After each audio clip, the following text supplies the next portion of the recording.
rise, we are ready. I'm going to call to order a work session of the Pickens County Board of County Commissioners.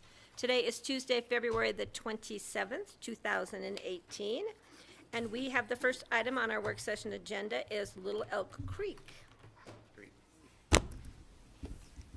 Thank you. I am Brian Pettit. I'm the Public Works Director for the county. And we are here to talk about the Little Elk Creek subdivision. And I'll give you a little background about this request. Little Elk Creek, the subdivision through their HOA board has requested that the county take over their 1.5 miles over for maintenance. Currently, these are public roads, and the county has them on the county road list, but we don't maintain them. And so there are other subdivisions that have the situation. They are Little Elk Creek, Crystal River Estates, Gateway, and Brush Creek. Brush Creek formed a metropolitan district to solve the problem, which is the cost of maintaining roads. So what happened back in the day, late 70s, early 80s, when these subdivisions were built, the developer built roads, gave them to the county, but the county never accepted them for maintenance. So while they are county roads, we don't maintain them. And these four subdivisions are in that situation. Brian, can I, I've lost my thought. Orchard Estates and I'm blanking out, my neighbor, and Horseshoe, are those county roads? Those are county roads, and we have accepted them for maintenance. Mm-hmm. So we do maintain those roads. They're on our road list. Okay. We plow snow, fix them when they need fixed. So in looks like 1985, I wasn't around then, but the county made an effort to try to resolve this problem, and the resolution was to pass through HUTF money to the subdivision to help offset costs. So since then, we've been doing that with Little Elk Creek subdivision, and last year, or in 2016, we gave them $6,491. But if you look at the letter that the board attached, this is insufficient funds to even cover winter maintenance on a normal snow year. Little Elk Creek asked the county, it's been years ago now, to do the same thing, and at that time the Board of County Commissioners denied the responsibility to accept them for maintenance. Other areas in the county that have similar but a little bit different situation are Redstone Ranch Acres and Twining Flats.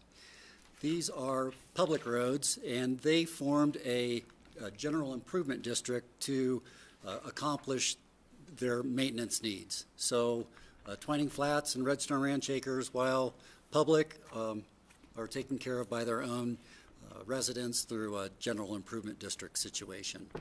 That is an opportunity for Little Elk Creek to solve this problem unilaterally on their own. But they have requested that the county accept Little Elk Creek roads for maintenance, the 1.5 miles. I did do some research. There was some back and forth between me and Tim Vogel. Tim asked how much money did Little Elk Creek pay to the road fund, and in 2017, the 72 homes at Little Elk Creek paid $826 to the Road and Bridge Fund in total. So Tim got that information, went back to his board, and they still requested that the county accept them for maintenance. So that's the question today to the board, and to find out how you'd like to proceed with this issue. Do you need more information? I have a question, and then George. So they're not willing to look into creating a special district? This was I don't know that. This is their first request. Because if there would be a way that we could, I know it can be costly and time consuming, but maybe there's a way we could assist them in some way, in kind or something, to help them create their own district. Because if it's worked for those other subdivisions, it sounds like it might be the best thing there. George?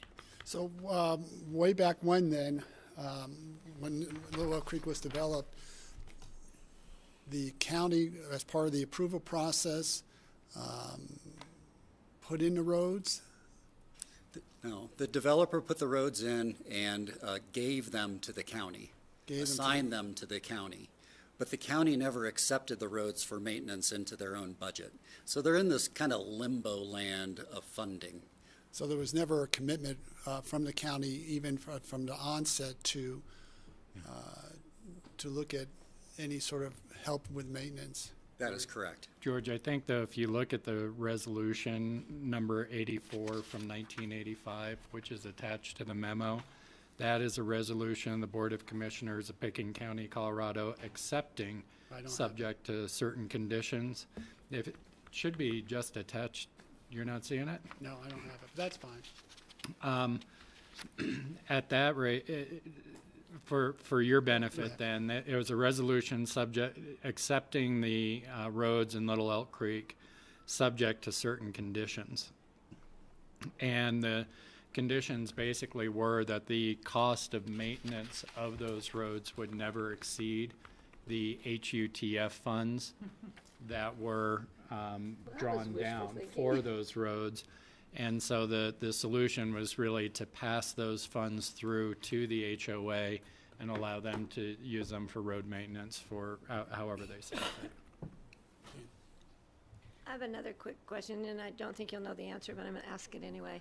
Does their homeowners association, their monthly dues, or however they pay their dues, does it have a provision in there for, like we do for snow plowing in my homeowners association? And I don't know that. Yeah. I don't know the. It'd just be interesting to see how they divvy that out and cover it. Steve? Brian, do you know what other counties do in similar situations where there's subdivision roads that the county doesn't maintain? You know, I don't know that. My own personal experience, I used to live in Eagle County, and they had similar situations where my subdivision, the roads were maintained, like Orchard Estates, but there were other subdivisions where the county stayed away and didn't maintain them. It was the responsibility of HOA. So while I don't know how other counties handle it, I know that there are similar situations out there. I have a feeling that the roads there are substandard, and they do have some really deep man-made potholes they put in, speed bumps that you actually hit the bottom of your car when you go through, that the homeowners board of directors voted to put in place to slow people down. And then there's the one stretch of road that was one of the poorest on the inventory of the roads that you told us about last week. So I know there's a similar kind of a situation in the Snowmass Club road that goes from by the Black Saddle and then over to the Snowmass Club, that the road was built, but it is really a substandard road. It didn't have enough road base and whatnot, and that makes me wonder if on a subdivision road, you know, how well they actually built the road in terms of putting in the proper structure underneath it, especially with a lot of that being kind of wetlands that they built across. So I would really be leery about us taking it over when, to me, it appears that, you know, could be very substandard roads that then we might be required to put in a huge amount of money to bring them up to our standards. That's right. And I alluded to that in the memo. I think we have drainage problems. We have substandard structure on the roads. We would likely, if we were to happen to take the roads over for maintenance, we would never put a tandem axle plow truck on those roads. I think we would just tear them up. They need to be worked on in order to for that purpose. Patty, if I could Yeah, jump then in. George. The other issue that, you know, in kind of thinking through this request that the board would consider that Brian, you know, included in his memos, we have a number of other subdivisions in a similar situation that were approved under similar conditions. And so I think if you're to make that decision for one, you need to consider that we would probably need to address the same situation for all. Yeah, that's what I said. This could set a precedent that we would find ourselves really allocating a lot of our existing budget. And I happened to catch, even though I wasn't here last week, I happened to catch the presentation and understood that right now your budget is really just looking at maintenance without any new projects, and down the road for us just to maintain our current infrastructure without taking on additional ones, I think would pose a challenge for the county because we would be getting requests from other subdivisions, no doubt. What does Mountain Valley do? Mountain Valley are county roads, and we maintain them. Rachel? You know, I really can't see any compelling reason to change the status quo. Yes, it's a request by those homeowners, but I think the framework was set by county commissioners a long time ago, understanding that the roads were probably not up to what we would have done as a standard if it was an approved subdivision. And, you know, it is a funny situation to have accepted the roads kind of being there but not taking responsibility for them. I'll grant that, but there was a reason that was negotiated that way prior, and I don't see any compelling reason to update it. The two things that, you know, maybe the statewide challenge to increase the transportation funding will pass, and there'd be a little more money you could pass through to their HOA in future years should that happen. But, you know, as we did look, as George was saying, at the longer term, larger capital needs of the roads and improvements, there might be a point, it's obviously not this year, but where the county is asking for an increase in its road mill levy, and you could start to work with these various homeowners association to give them something to want to vote for that would be part of the package.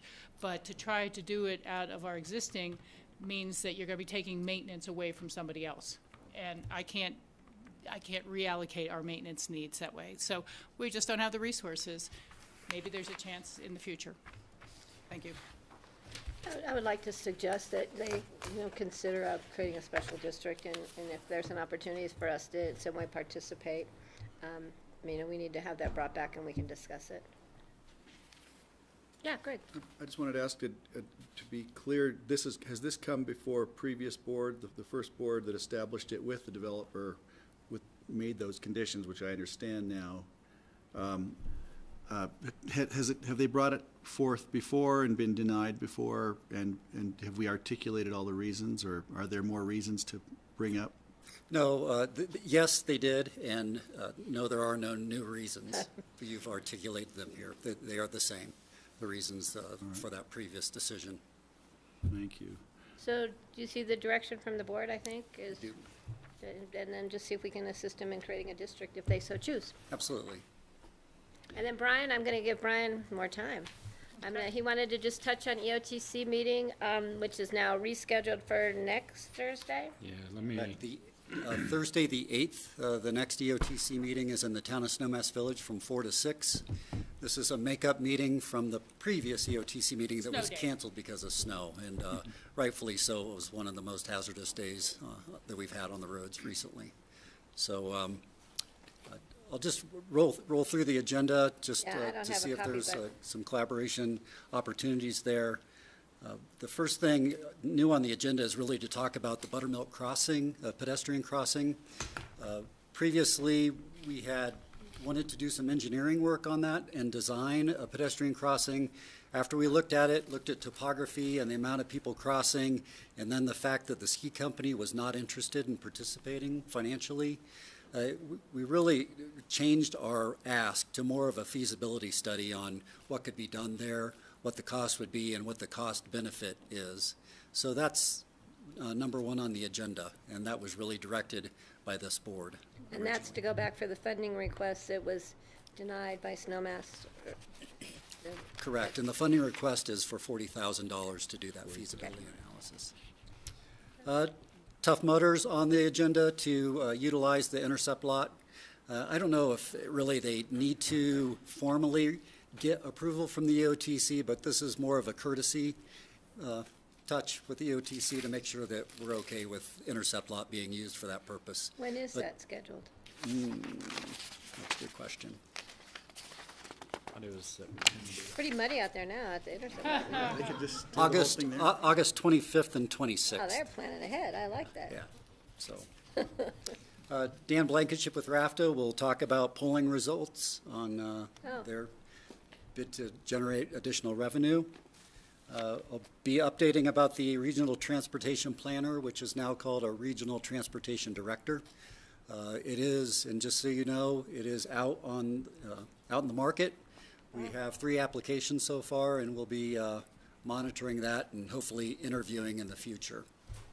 So this was directed at the previous EOTC meeting. And then Trish Aragon from the City of Aspen will be updating about the Castle Creek Bridge project that's coming up this spring and summer that the city's driving, and then any other issues that people want to talk about. Part of the Castle Creek Bridge, by narrowing of the bridge lanes, are they going to do some reconfiguration at the S-curves too? Is that part of it? Gio, you were at the last. I think it basically starts from the S-curves and comes into I know they were going to do some sidewalk where there's nothing in front of the old Poppy's building and things like Yeah, that. no, but they were going to do something right at the S-curves, the original plan for that. So we'll have to wait and see what she presents. Yes, and I it have was concerns about that. really around the bus stops. It was really to improve that bus stop. Maybe There was a they tremendous took out- amount of work there to make those bus stops better, safer, and Okay, we'll see what she has to say. And that's it on the agenda? that's it. Snowmass is hosting? Yes. Yeah. And I will be flying back the day before from Washington, D.C., so if there's snow issues for any reason and they're not flying, I'll let you know if I can't make the meeting. It's a guaranteed huge snowstorm. That helps. Well, if Patty It's leaves. happened before. You If should I see leave, we'll McDonald's have for 12 snow. hours. Except I flew back yesterday. Every plane was on time and it was perfect. But any other questions for Brian? Thank you, Mr. Pettit. And now we're moving on to our Healthy Rivers and Streams project update. Would you like to come forward?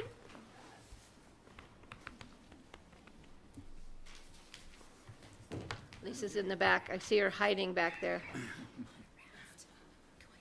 And please give your name for the public, ma'am. You can bring your whole crew up if I can bring my crew, sure. Unless Sarah wants to come up first, I think. I didn't know which order we're going in. Yeah, no worries. Except that I need to plug in. Oh, here, I'll switch. While she's getting that set up, I can start us off. I am Lisa McDonald with the Healthy Rivers Program. Joining me today is Sarah Johnson with Wild Rose Education. We also have 2 of our board members, Lisa Tasker and Bill Yocums is our chair this year. And we have Mark Fuller with RUAPA. So you're going to hear a couple funding requests in front of you today and a quick little Whitewater Park update. So I think the board is familiar with the Youth Water Leadership Program we were in last month and gave you the update from the 2017 program. With direction from the River Board, Sarah has developed a 2018 program, more robust, a full day, and the costs increased on the project. So with that, I think I'll just let you talk to the board about the program and we can answer any questions you have. All right. Well, nice to see you all again, and thanks for having me. I think it's important to remember that this is a project that the Healthy Rivers and Streams Board has come to me with, as opposed to some other mechanism. Right. So the Youth Water Leadership Program, Healthy Rivers Youth Water Summit. The Healthy Rivers and Streams Board, as I understand it, would really like this to be their signature project or signature program or event or whatever word you want to use there, and that it would be something they could be really proud of and something they can stand behind, that happens annually, and that they are the primary underwriter sponsor for. And as you can see here, it also includes many, many partnerships.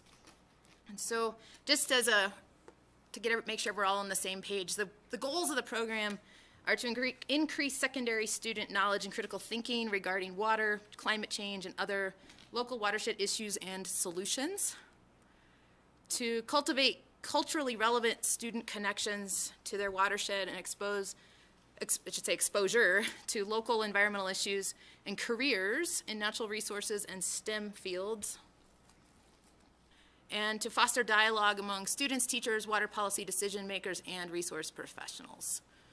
So that's the big 3 goals of the Youth Water Leadership Program.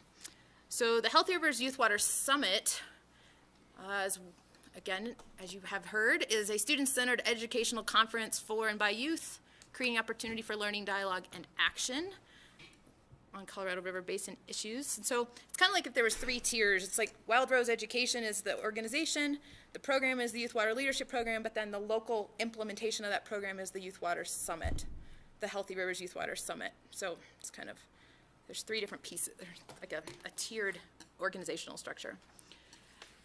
Jumping right into the numbers, the cost of doing a Youth Water Summit, the Healthy Rivers Youth Water Summit here in the Roaring Fork Valley is $47,000 and $47,120. And at this moment in time, I, in 6 weeks, have secured almost $15,000. And so that leaves the county at $32,170. So that's the big ask. So I'm going to talk through what that's going to cover next. But before I go any further, I won't go too, yeah, Greg? What's the date of the summit? The summit's going to be November 15th, which is a Thursday, the week before Thanksgiving. Okay, thanks. In Carbondale. Yeah, so what I want to do is walk through also engaging youth media students to tell the stories of the program, and then some type of year-end evaluation and report that all of you will have at the end. So far, everybody that participated last year wants to play again, and so far, 3 of the other high schools in the valley are committed. Still waiting to hear back from BOCC, and there's some staff transitions going on there, so we'll see how that comes. Also, if you're familiar with the Roaring Fork School District capstone projects, I was just going to give you they're their all card. on board on this, and I'm meeting with a Roaring Fork High School kid tomorrow about that. I just I went to a presentation this morning. I was going to give you their card so you could sign up as a mentor. And I am. I'm in touch with all 3 schools. So, yeah, and Bridges too. So, capstone kids are part of this, which is awesome. So, in addition to that, I would say these aren't financial sponsors, but these are content partners and in-kind partners of all different kinds of ways. The latest Eco Flight wants to fly the steering committee kids in the fall over the watershed. I was like, that sounds like fun. So I could go into all of these different partners, but they're all contributing pretty large things to the success of the whole program. And simultaneously, there's this big complementary programming going on. And so if you look at the top half of this very busy slide, start on the left where it says Lens on Climate Change. So this program called the Lens on Climate Change is coming to Carbondale for all the middle and high school kids of our valley, well, 30 of them, but kids from up and down the valley are invited, and it's a huge, valuable program. It's over a $40,000 program coming from CU Boulder and NOAA, and they'll be learning all about climate change and water, and then making films, and then they'll get to share their films again at the Youth Water Summit. And so having this Youth Water Leadership Program in place has allowed this to come to our valley and reach our kids this summer. And then also the bottom half of that slide is there's some national movement. We're putting this program into an application tomorrow, what to do, for a big EE360 Community Environmental Ed Fellowship, which will hopefully coach this program in a way that even makes it better, but for free. And that's all funded by the EPA. And then also working with some folks from both New York and Idaho to get into this big national conference around youth water summits. So that's happening simultaneously. And so with that, that's the summary, and it's exciting, and I am excited to hear your questions and discussion as we move forward. Yes, Steve. Oh, Sarah, you have this ask for the $32,000, and yet you're still soliciting money from some groups that you haven't heard from yet. Yeah, so I can explain that. So if they come forward with some money, would that reduce the amount from the Healthy Rivers and Streams? No. I'm really hoping that Glenwood comes through and the town of BOCC comes through, and if the schools don't come through, it's because they're not choosing to participate. So those numbers, in that nearly $15,000 includes those in process at the bottom of the screen there. So you already did the ask, basically did the ask to And I'm assuming Glenwood and Basalt and different. Yeah, so everything that's been asked for is represented in the $14,950. 14,950.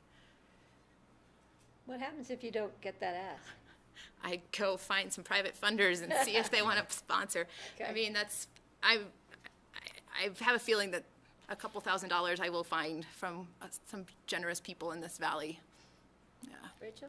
Yeah, you know, that is a little bit of my concern as well. I mean, I'm looking at it and we're 8 months away from the event. And it's kind of like, well, if Pickens County puts in the lion's share, then we can stop fundraising.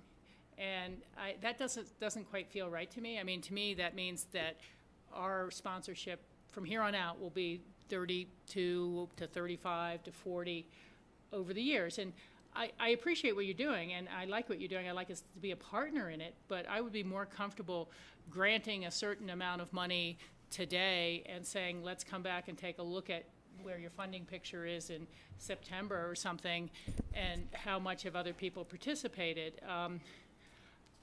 That's just a general first impression. But the other thing I was going to ask Lisa more in terms of management of the budget of the board, is this going to come out of the $50,000 that is set aside for special projects and grants each year, or we're kind of increasing the special grants budget now, but from 50 to 80 some odd thousand in perpetuity? Well, for this year anyway, there's a $100,000 line item for board-sponsored projects. Okay. It's not a grant. It's not a, the board directed Sarah to do this, so it's kind of their own project. So we've got that in the line item. We've got the $32,000 in the line item budgeted, and they kind of had planned on, doing this for 2018. So as it continues, it's Yeah. hard to say, but. Well, again, so that is leaving 68,000 for other board special projects for the year, and have those already been No, allocated? and they only spent, I think, 39,000 last year of that 100, so they didn't do. And then, again, so that 100,000 line item is separate from the 50,000 grant line Yes. item? Okay, so it's not increasing either of those two? No. Okay, well, that's important And separate even from background. the sponsor, they have a sponsorship line item too, as, you've seen here, the water education requests and things like that. That's a separate line item as well. So that doesn't get touched. Yeah, okay. Again, it's just that the major issue kind of strikes me of, it just starts to be, it's Pickens County's thing, they have enough money, and over time, I wouldn't be surprised if the other sponsors drop out instead of us being a different percentage of this. And I guess there's a little challenge when it's been our board who's asked you to produce this and come together, and I know you run your budget nice and tightly, and you've run a great program, but that's just a little bit of a hesitation on me. I'm not saying it's a no. George? Yeah, I have similar concerns. I think this is a great project, and I think it's great that we're the key sponsor for this 2018. But I would have really concerns as we move down the road, if we want to see this program continue, that Pickens County is not on the hook for the lion's share, that we developed other partners in this process, because Healthy Rivers and Streams Board will change, this board will change, and there may be difference of opinions and new and again innovative grants that will come back to the Healthy Rivers and Streams Board that will be worthwhile to fund. So it's great, but I don't want to see this become a line item as an ongoing line item out of the Healthy Rivers and Streams budget. At least to this extent. Greg? Yeah, I'm just thinking, I'm reminded of situations I've been in the past where somebody I worked for directed me to initiate a project and then told me I had to raise the money to do it. And then, I thought, wait a minute, you put me on this, and now you're asking me to raise the money, and no, you're not going to give it to me. My feeling is that I think we commissioned this. And so I'd like to say, good on you for going out and raising all this money from additional people. I'm assuming, Sarah, that's been your main mission. So you're going to spend a good part of your time for the next 8 months putting this together. I have a problem asking you to go and raise the rest of the money because we don't feel like putting it in now. I have a problem with that. We shouldn't get into these things unless we're going to commit with both feet. And that you've already found that much money, to me, just says, boy, this is great. How do we encourage you to do it again, rather than discourage you from doing it again because we've decided we're not going to, we don't want to see it as a line item. But on the other hand, it's the Healthy Rivers and Streams Youth Summit. We get to name it. We got naming rights in this thing, right? I think we own it already. So I would love to see it funded. Of course, I want you to look to other foundations for money and continue that if that's part of the job that's been laid out for you. Yes, I think we need other participants, but I don't want to discourage you a bit from what you've done so far, and I'd like us to go forward with it. Yeah, and I'm sorry that our role is bringing up difficult questions and issues, and I'm sorry if we weren't further into the loop earlier on before this ask was made and semi-commitment. But looking at the list, Pickens County taxpayers pay City of Aspen utilities, Pickens County residents pay Pickens County landfill, and the Office of Corps, their funding comes from Pickens County and Aspen residents as well. And so we're clearly seeing at least 3 of the entities on the cash sponsors list are kind of subsidiaries of Pickens County, separate from the Healthy Rivers and Stream Fund. And you could go far enough to say that the Snowmass Water and Sand District taxpayers are also Pickens County taxpayers. So we're seeing some pretty heavy loading, coming from the Pickens County side, separate from this request. And they're probably smaller grants. You'll probably be lucky if it's in name only of 500 or 1,000 or coffee mugs for giveaways. I understand that, but to really be broadened, and if I could be wrong, but at the presentation before, you had brought kids in from other school districts that were either Silt or Rifle, or were they out of the valley? There's like 4 kids from Newcastle that participate, but and there's 150 kids that will participate, or actually more, but like 175 kids will participate in total. Yeah. I mean, it's a great 4 activity, and like Greg, I don't want to put a kibosh on it this year. I was just kind of trying to say, if we want others to take ownership and involvement and believe that, it's worth sending our kids for a half day from the Rifle or the Silt or the other school districts, they have to have some skin in the game, or, again, it's a Pickens County liberal brainwashing program. You got to be careful sometimes about how people perceive things. So, again, I was kind of looking at it and saying, well, what if we were, coming in and saying right off the bat we're funding 1/3 of it or half of it, and close the gap and make the goal obtainable. But you hate to kind of hear, well, some of these other sponsors don't come in, then we're going to ask some individuals who will help sponsor it, versus we're going to be asking those individuals to help sponsor it regardless of who comes in or not. But Pickens County, you're just asking us to say, let us stop the fundraising now. There's 8 months before the conference. 8 months is a lot of organizing time. And, I just have a challenge looking, at the end of a year that you have to be able to evaluate how much effectiveness you feel you're getting out of the summit and things like that. George? Yeah, I mean, I agree with you, Rachel. But I see this as a, when you get a grant is usually a means to help institute a new program and get it off and running. And then it's up to that program administrator to find additional ways to continue that funding and not going back to the original grant tour every year. Yeah. So I see this as this is our grant this year to really kick this off, be a showcase, engage other entities as we go down the road. But 2019, I would not want to see this come back to us like this. As Rachel said, given all the Pickens County taxpayers who are paying this in many different ways, but it's a way to start to build a successful program as we're the key sponsor, and then hopefully the organization will be able to pursue other funding opportunities down the road. still with Pickens County as a contributor, but not as that large a contributor. That's how I see it. Yeah, I just kind of playing with concepts here. I like what you said about getting a program launched, but a lot of times that becomes a bit of a multi-year commitment, and which is reasonable as well. But maybe there's something we could work towards a 3-year commitment that says, this year we're structured this way. You've been solicited to do it. The commitment would be $32,000. You have it, keep moving. Next year, the commitment, the ask cannot exceed $25,000. I won't be on that board next year to see how they all look at it. And then the next year, it goes down to 20. And, just something like that, so it's stair-stepped and gives the program a chance.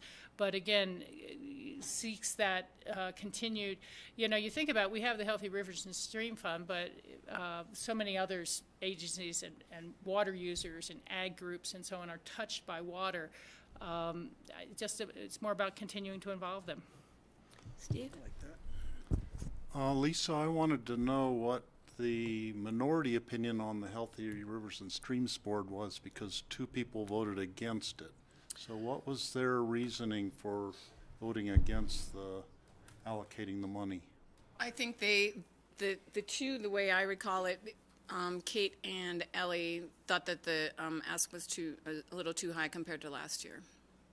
And they had some concerns about the increase. It was 95, 99? 9999. Yeah, just under 10,000 last year for the half-a-day summit, and this is a whole full-day summit.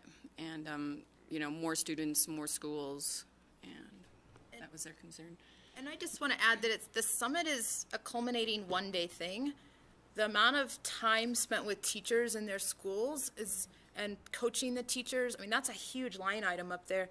That starts, I was talking with teachers last week. I'm talking with teachers tomorrow. Working with teachers in their school and their kids is a huge amount of time. You don't just have an event and say, come show up. Yeah, It's by doubling the day, that's one piece of this, but this is a much more cohesive, integrated thing. And I was talking with Bridges' high school science teacher, and I said, what do your kids care about? She's like, well, they're really interested in ag. I'm like, great, let's do something with water and ag. And she's like, oh my gosh, let's make it happen, and greenhouses and this and this. I was like, okay, let's get talking this summer and make it happen. So every school is a little different, but the amount of time, I just don't want you to get hung up that it's this one thing. It's starting right, it's already starting, because it has to, because of how school schedules work. So, I clarify again for me, this was born with our Healthy Rivers and Stream Board. This is our project. No, last year it was born with Sarah and the Wild Rose. No, they brought it to Sarah to help administer the project. I'm the business. They hired me to do. It's our We own it. Healthy Rivers and Stream project. I do not have a problem funding it this year for the full amount, the 30, whatever it is, 32,170. And I think we should look at next year and looking at bringing in other supporters to see, because we may even want to increase, this is new, this is exciting, and we do what we do for that generation. And so to get that generation involved in water issues is critical, because it's for naught if we're trying to save our rivers and streams and they don't give a damn about them because they don't understand them, then what are we doing? We need to have them on board, and I think this is a great way to start it out.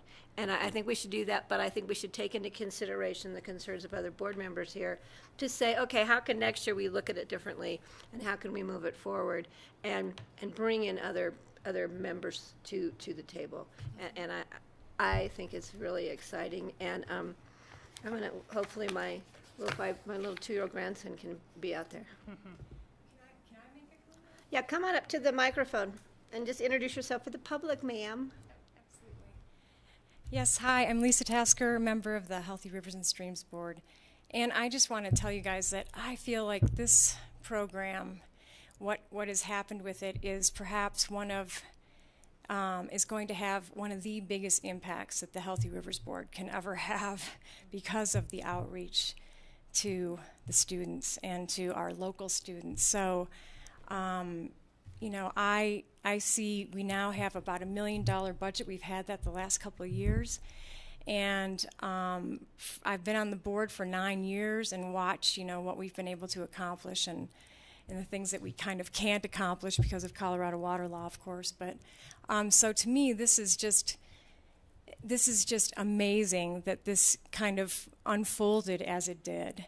And kind of, you know, I mean, it was an idea that we had, and then Sarah grew it into this huge idea, and then along with all of the other teachers and students and the other schools, it just became something much bigger than we could have ever dreamt. So I'm really thrilled that the Healthy Rivers Board can kind of sign on to this, and, you know, if it can be successful into future years, yes, I totally hear about, you know, sort of this financial creep that could potentially occur. But, you know, on the other hand, you could talk about, like, say, Corps' money or the county landfill's money. That's other taxpayer money.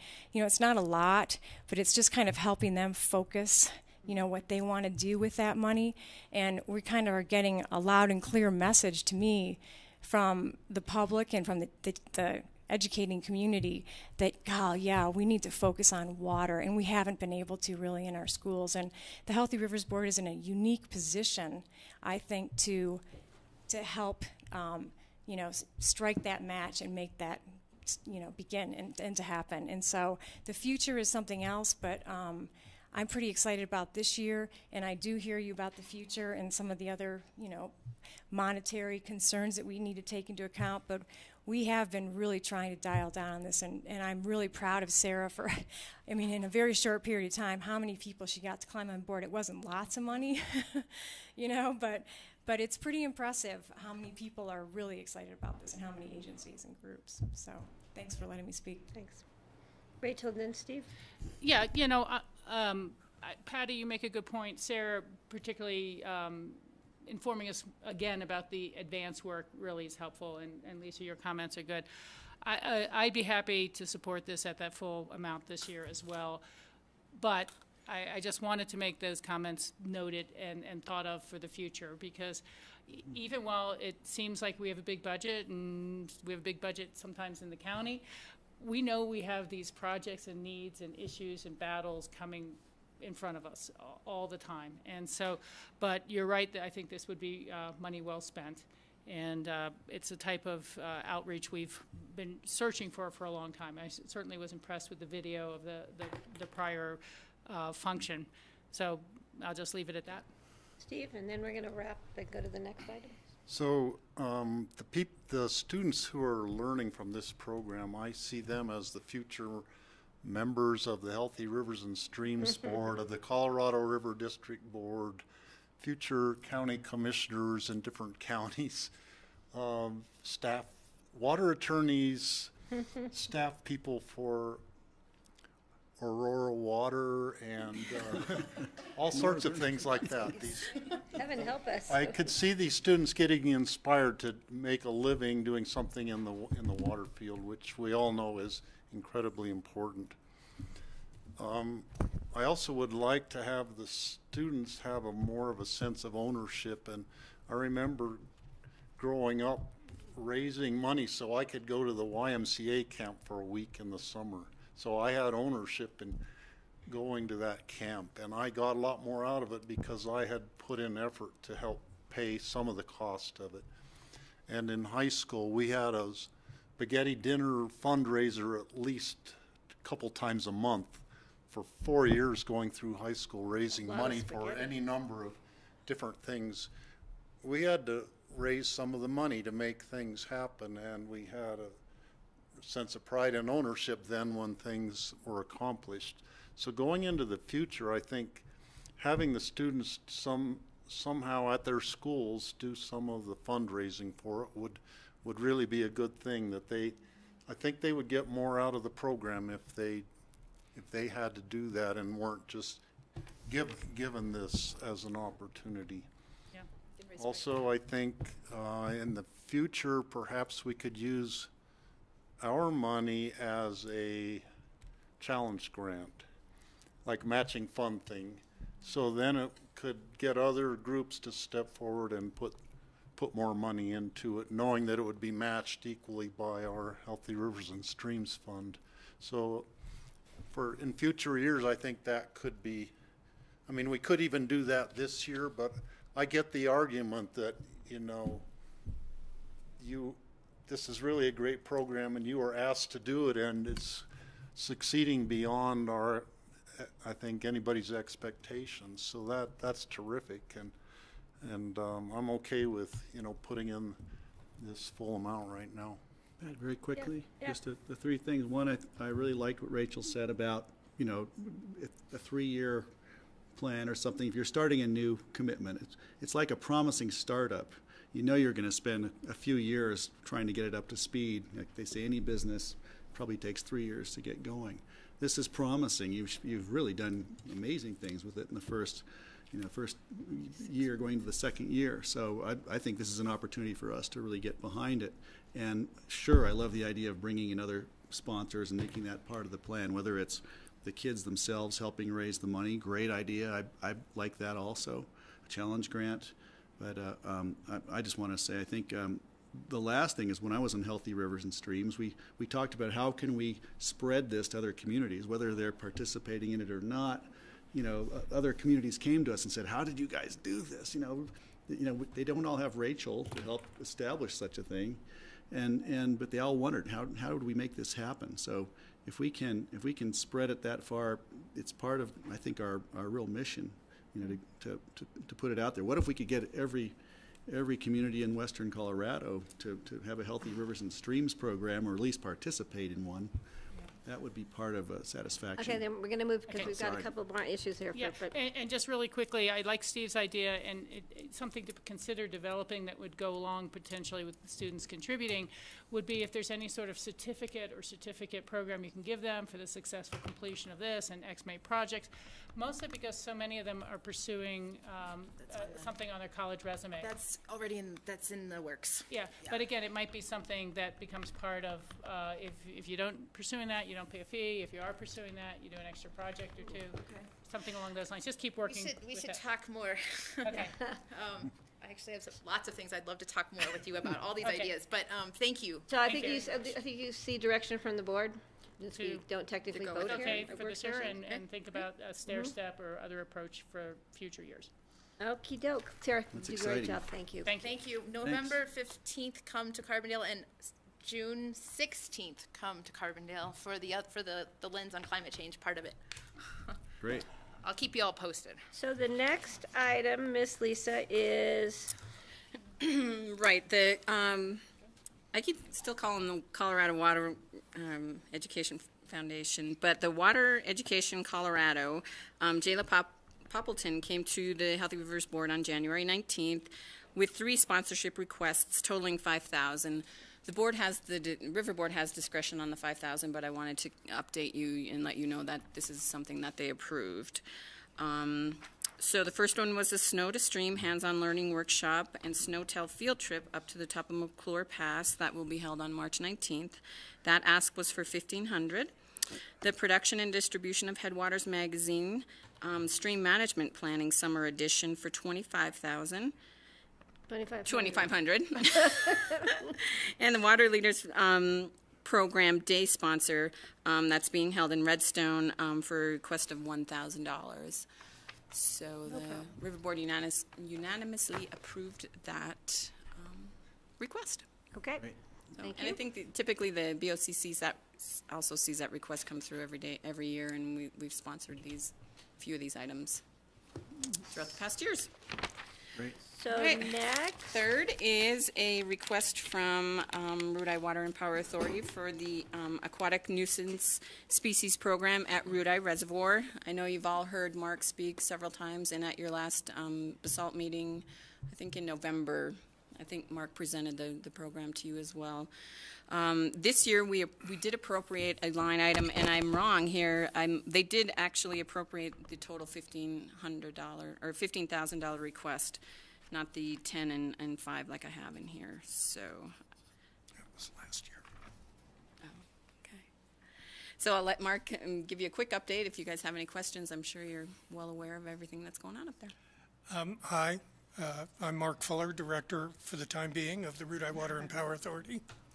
I'll just, you're all familiar with the Aquatic Nuisance Species Inspection Program at Rudeye, so I won't go into that.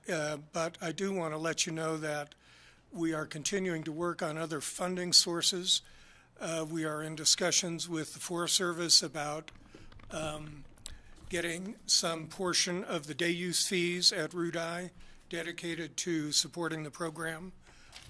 It will probably not be a large amount, but it would be some way that actual users of the facility could contribute to that program.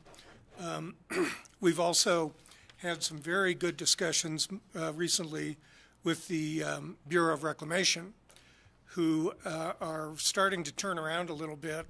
We've been after them to help fund this program for years.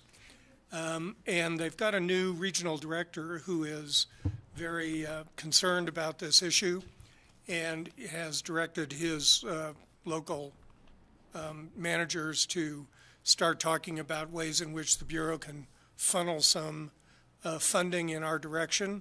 So again, we don't have anything settled there, but it's a big step and a very hopeful sign that the actual managers of the reservoir will start taking more responsibility for keeping it healthy.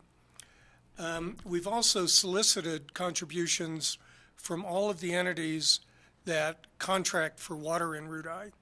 There are 33 different individual entities that have water contracts in Route I, and all of them over about 100 acre feet have gotten a letter from us asking for some proportional payment toward supporting the ANS program, and we've gotten some good response from that. Again, it's not going to be a tremendous amount of money, but it broadens the partnership, it brings more people into the program, spreads the responsibility out a little bit further. So that's been a hopeful step. And I think between those contributions and the contributions that we hope to get from the county, we'll be in good shape for this year's program. Okay. Rachel? I'm trying to think about the timing of how all this goes together. As you guys recall, Pickens County did introduce aquatic nuisance funding measure as a CCI legislative priority this year.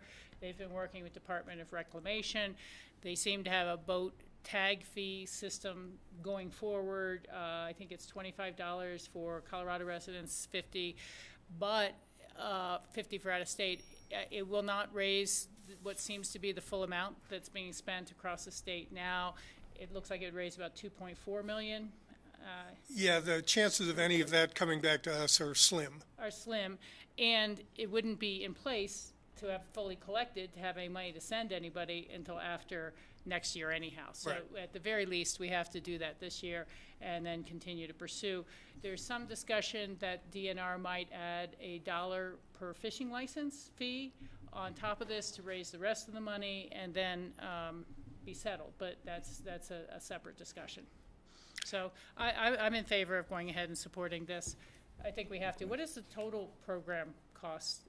Our ask is $15,000. Our total budget this year is $114,000. Yeah. And that covers some administrative fees as well as the contract for the actual inspectors. Okay, and their equipment and everything. And, you know, I really am encouraged to hear about the Bureau of Reclamation beginning to open their ears. I've been back in D.C. talking to them about it, and they're like, oh, no, we just do research on how to kill them. And it's like, oh, okay, well, give us some of the research then, which we haven't gotten much of. But as you're saying, they could add the cost of this entire program to the contract water the Bureau of Reclamation sells, and they could take over it. I mean, and there's certainly some logic that says they should. George? Mark, last year you expanded the program Right. quite a bit, lengthened the season. Two questions. Was it successful, and are you going to maintain that same schedule for this coming season? Yeah, this year's budget is based on a schedule just like last year, opening on May 1st and ending on the last day of October. That, of course, could vary somewhat depending on weather, but that's what we have programmed.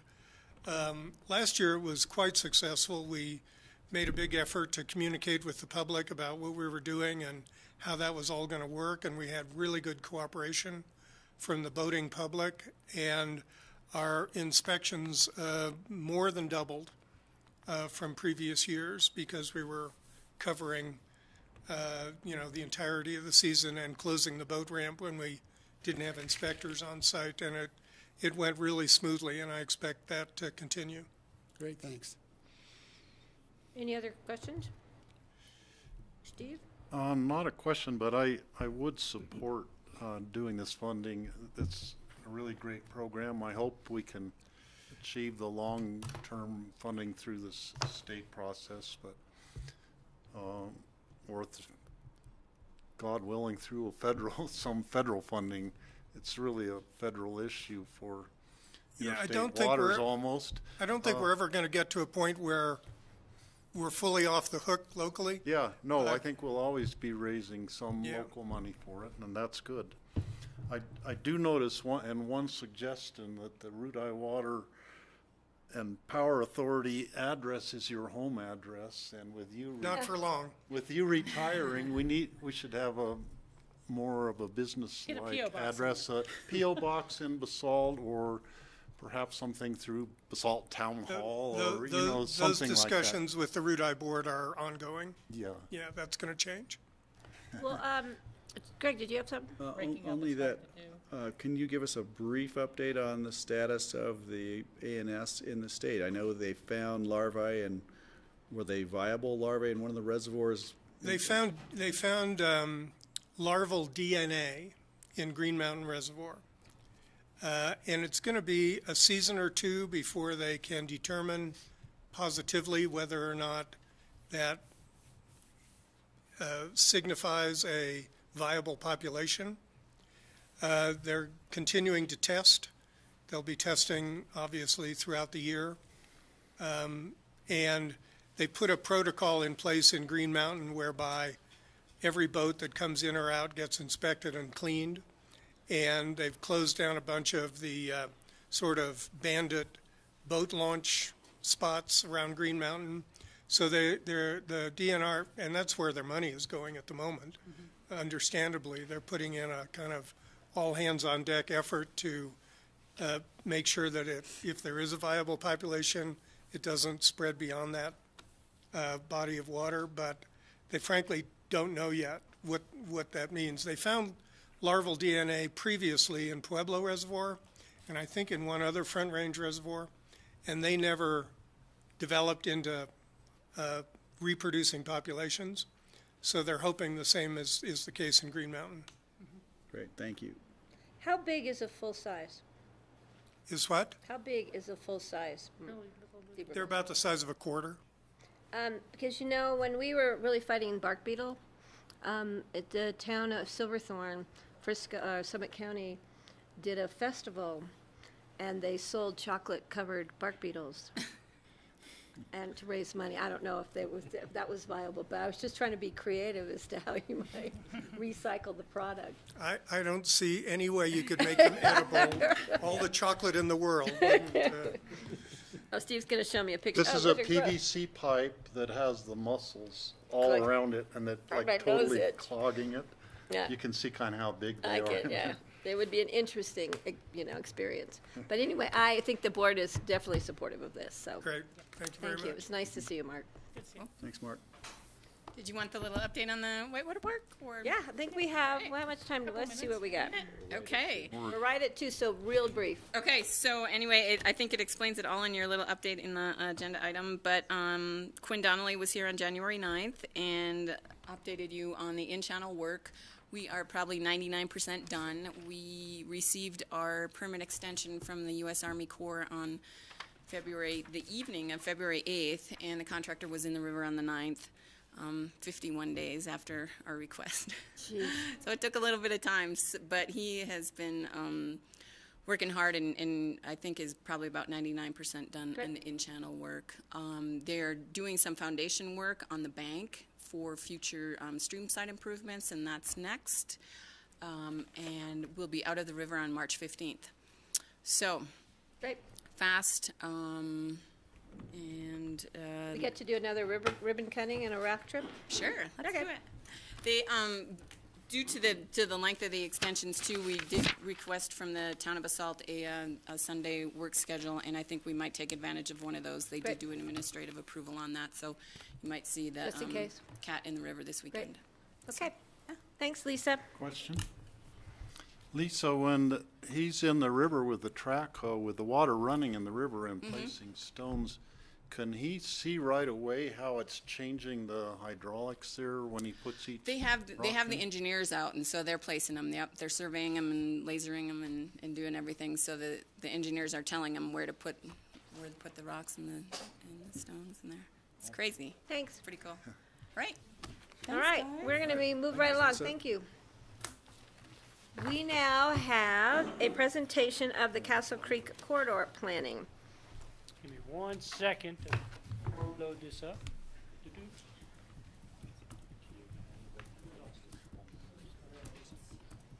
We'll see how it moves along. I see Joe's here. You think Dick's going to show up? He did at the city in Austin. Probably count cars at the school. Yeah, I'll see.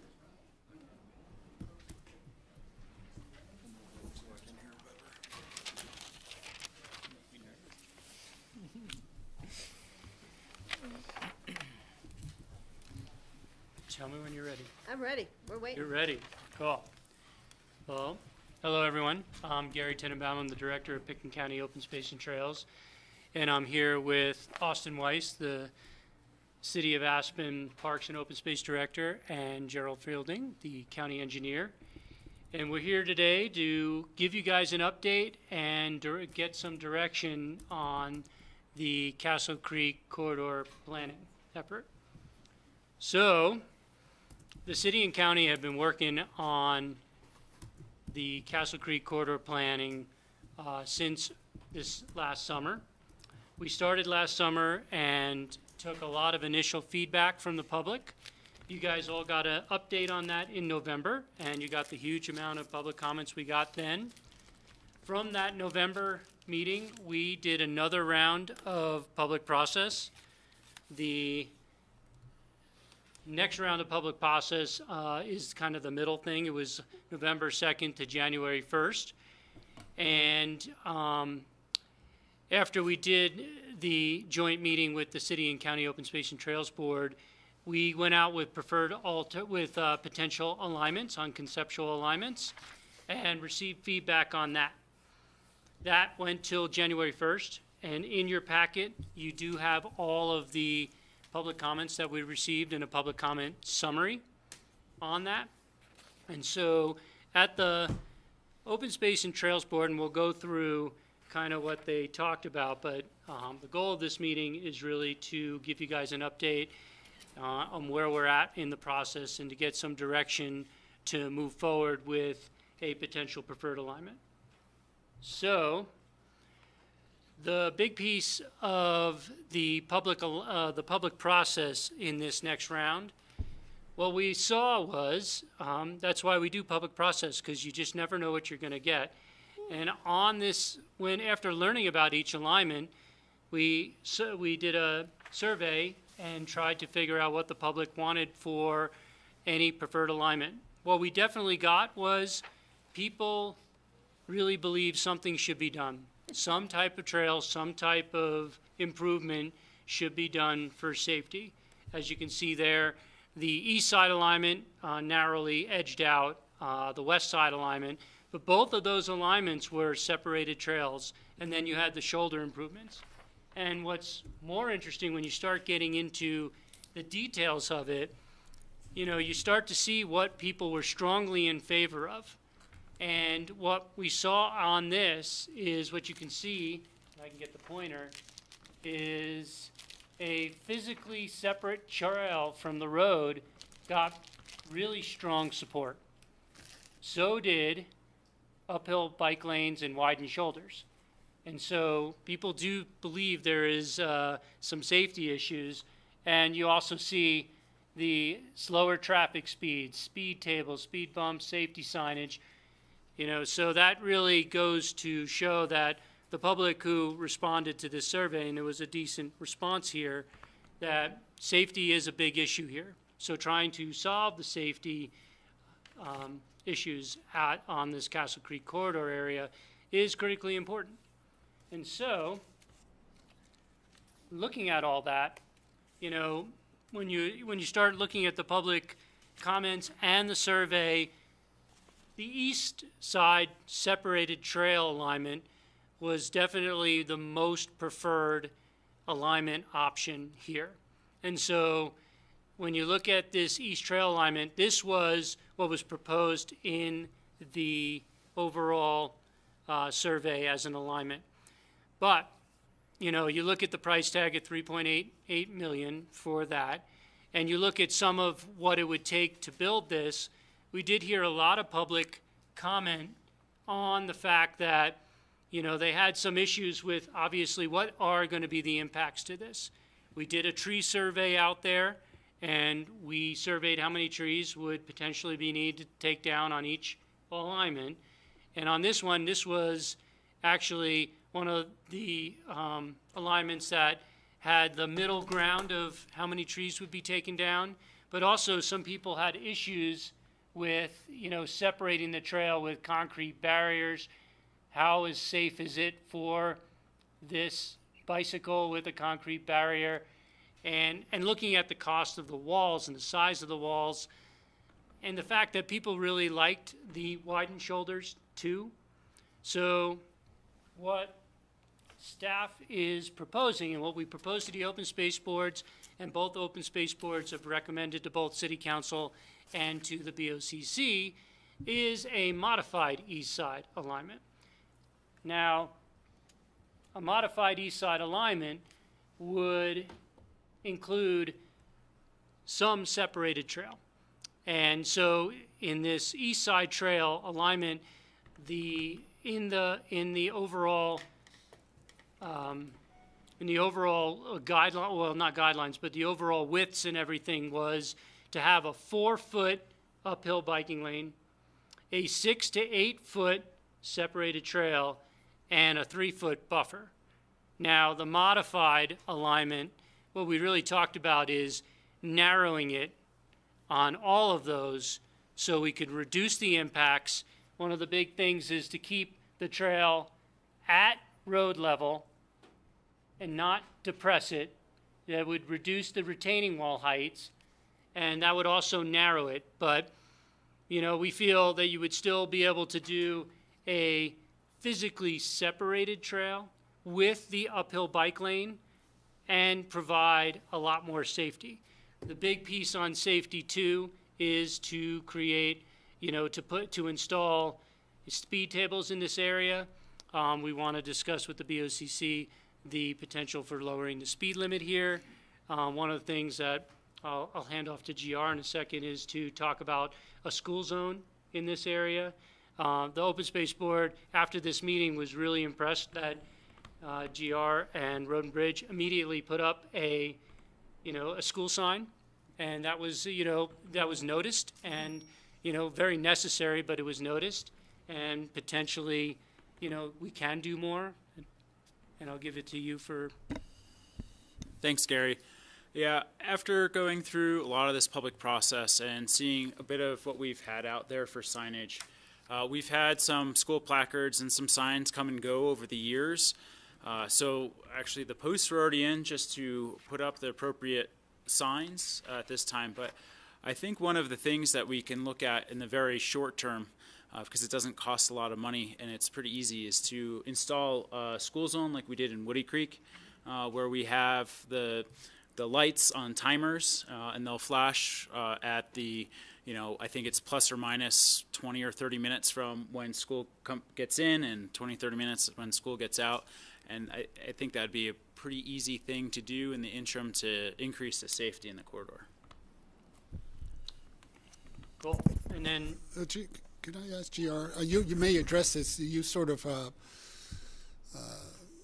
mentioned it, Gary. But along with the signages, since this is it always has been a school zone, and now we're just for the first time recognizing it through signages, but also through reduced speed. I mean, all school zones have a reduced speed. And I think we should have a reduced speed for that area. And we should do that before summer starts. And that's part of what Yeah. GR is talking about, is really creating a true school zone. Because as you know, when we started really looking at this corridor again, when you started to talk to people at these public meetings and stuff, right now, you feel like the entrance to Aspen, if you look at this map where I'm pointing the pointer, you feel like the entrance to Aspen is here. Except the reality is there's a lot of traffic and there's a lot of activity happening up at the music school and Aspen Country Day School. So truly, the entrance to more of the urban corridor of Aspen is at the music school road. And at that music school road, we really should be introducing people to a much slower pace. And that's part of the planning for this corridor, is to do that. And, is to basically look at, introducing speed tables to this area so people automatically know something is changing here, and some increased signage of this area. So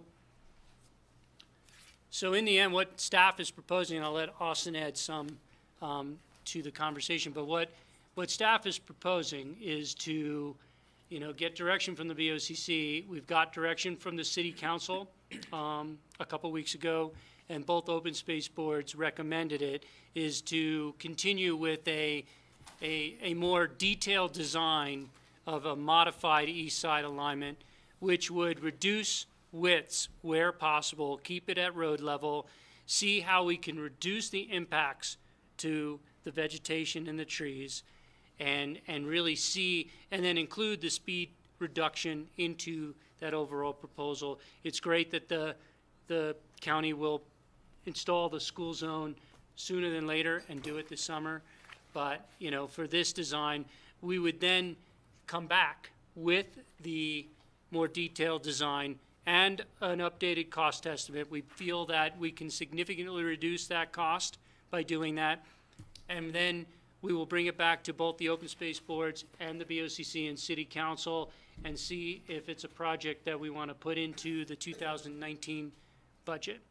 And so I'll give Austin a moment from the city side to pop it in. But the only other piece of this, and I'll let GR kind of weigh in, is, there's also a discussion of the rockfall mitigation.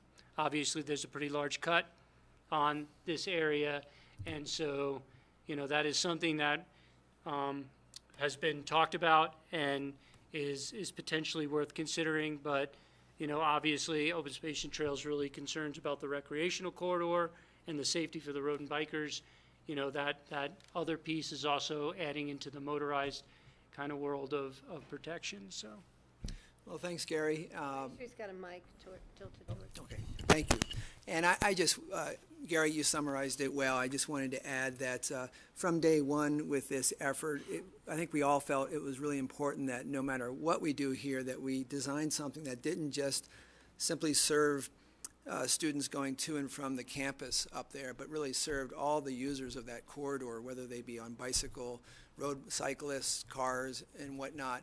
And so I think this hybrid approach to the corridor really does that, and that's certainly have seen that support with the City Open Space and Trails Board and City Council.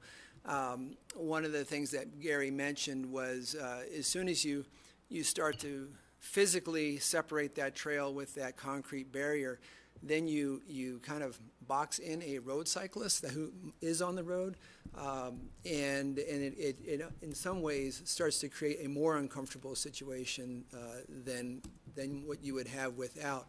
In these illustrations here, you can start to see some of the different ways other communities have tried to solve this issue, and by utilizing some of these, then you open up more options. If a cyclist wants to be on the road, they're going to stay on that lane of travel, and that's fine. But having a kind of a trail that's accurate with the road there allows for a cyclist that might not be comfortable staying in that lane of travel to get off the road there. And in some ways, it almost starts to look at, especially as you bring that speed down through that corridor, you start to look at a corridor that might start to look more like the Cemetery Lane, where there's a trail, same level as the road, there's no barriers in between the road, but it provides a very safe aesthetic corridor for cyclists and for walkers up and down there. So we're excited with the direction that we're headed, and I think we've got a good solution. Cheer.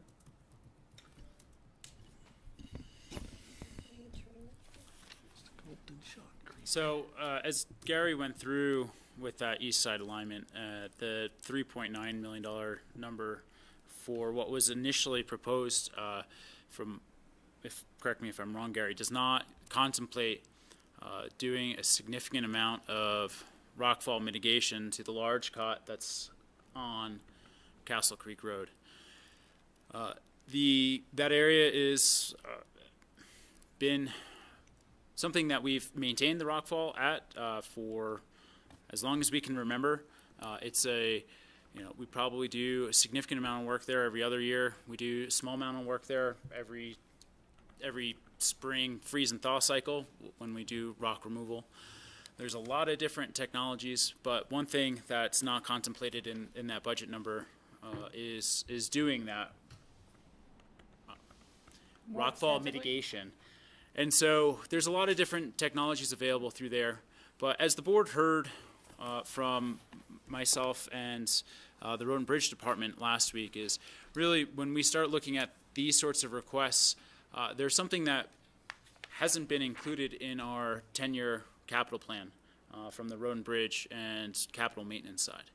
And so that's just an additional, I guess, data point for the board to consider right now as we move into final design, knowing that as of right now, we don't have budgeted from a general fund standpoint anything in for rockfall mitigation. Do we have any idea how many square feet you need to cover to do one of these type of solutions? I haven't looked at it in that detail yet. I figured that those were some of the things that we could get into those numbers through the final design process. George.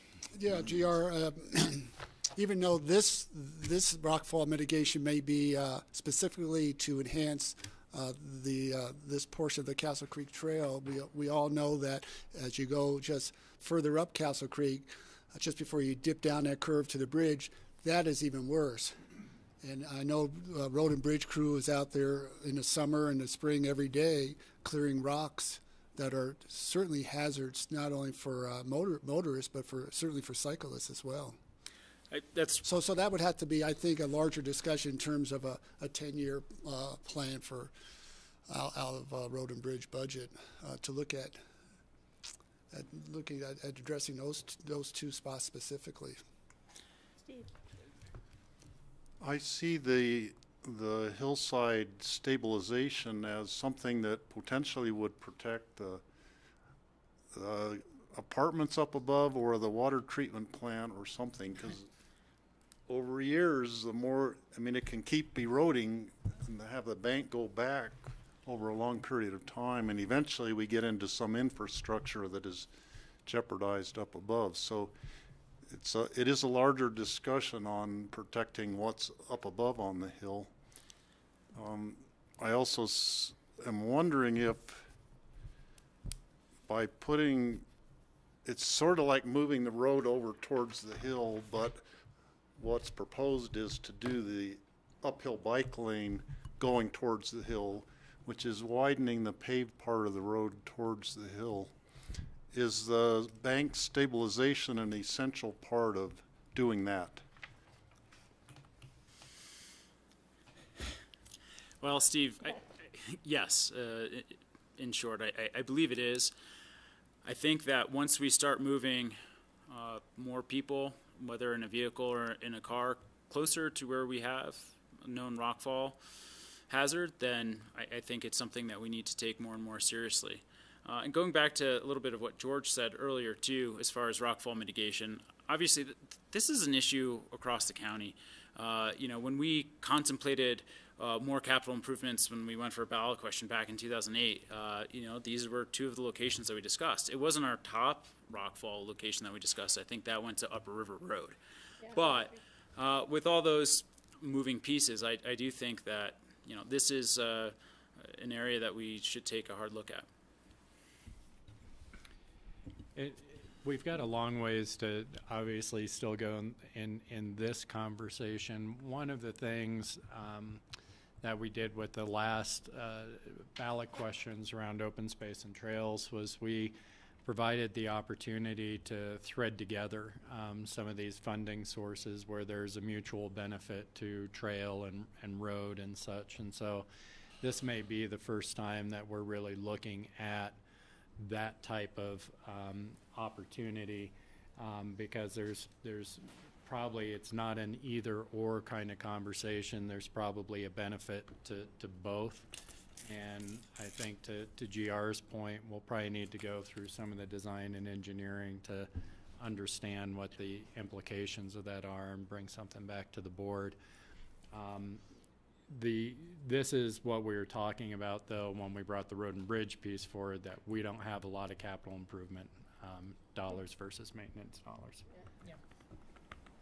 Well, and just to add that one of the ways we're going to be looking, that's why I put this one up there, this slide up there, was one of the ways we're going to be looking at is to reduce some of the vegetation impacts on where the two walkers are on the east side, is to move things and put retaining walls next to the retaining walls up on that slope. So with those retaining walls, what does it mean for the rockfall mitigation and how much needs to be done? We'll have some better estimates and ideas on it. We just wanted to bring it up because yes, the Open Space and Trails Fund is available for these type of projects, and it's great because look, we're taking a road and making it a bike and pedestrian friendly area, and this came out as a community top priority for us to start on because of what is in this area. So, but how we solve that bank area, I think this is an innovative and a very beginning, and what we do here can kind of translate to some of what George was talking about, because we did get some comments of people going, it'd be great if you could figure out an uphill bike lane on the entire Castle Creek Road. And if you remember when the county repaved Castle Creek Road years ago, the Open Space Fund was not available to help widen that shoulder, and now it is. Right. So we're going to work with GR over time to look at all the roads that need pedestrian and bicycle infrastructure improvements.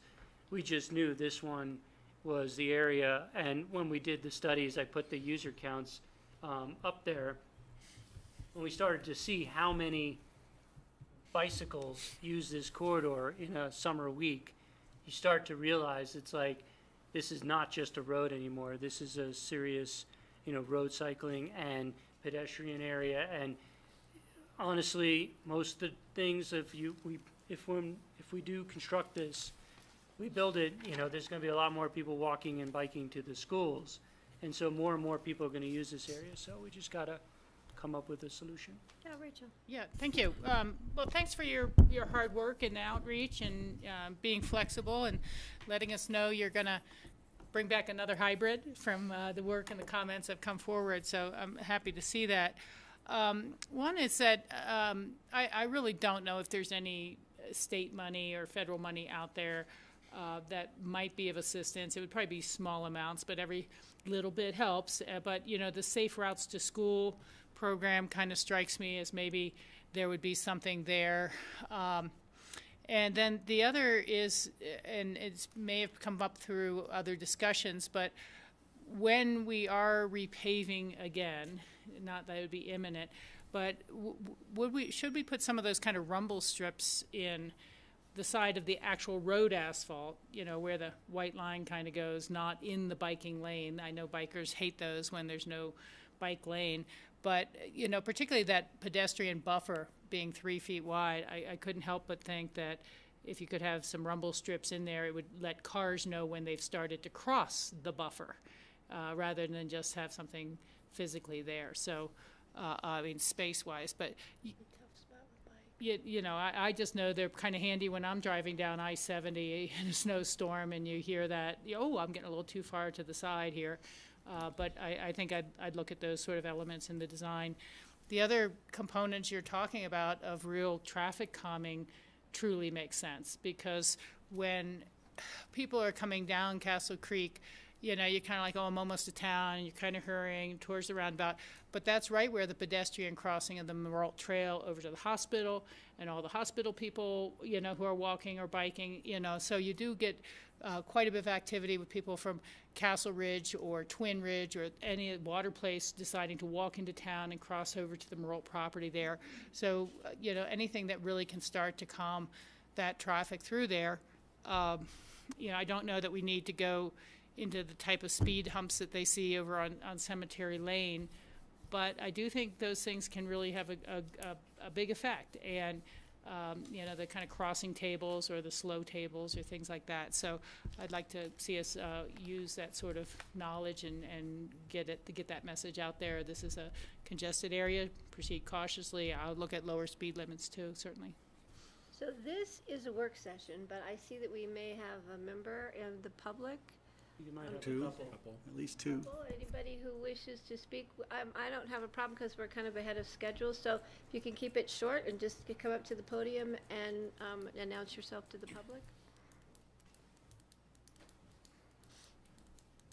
Hi. Hi, I'm Alan Fletcher from Aspen Music Festival and School. I just want to say we've been coming to all the meetings relevant to this, and I want to compliment the staff on the inclusiveness of this process. It's been very careful. There have been hundreds and hundreds of opinions offered.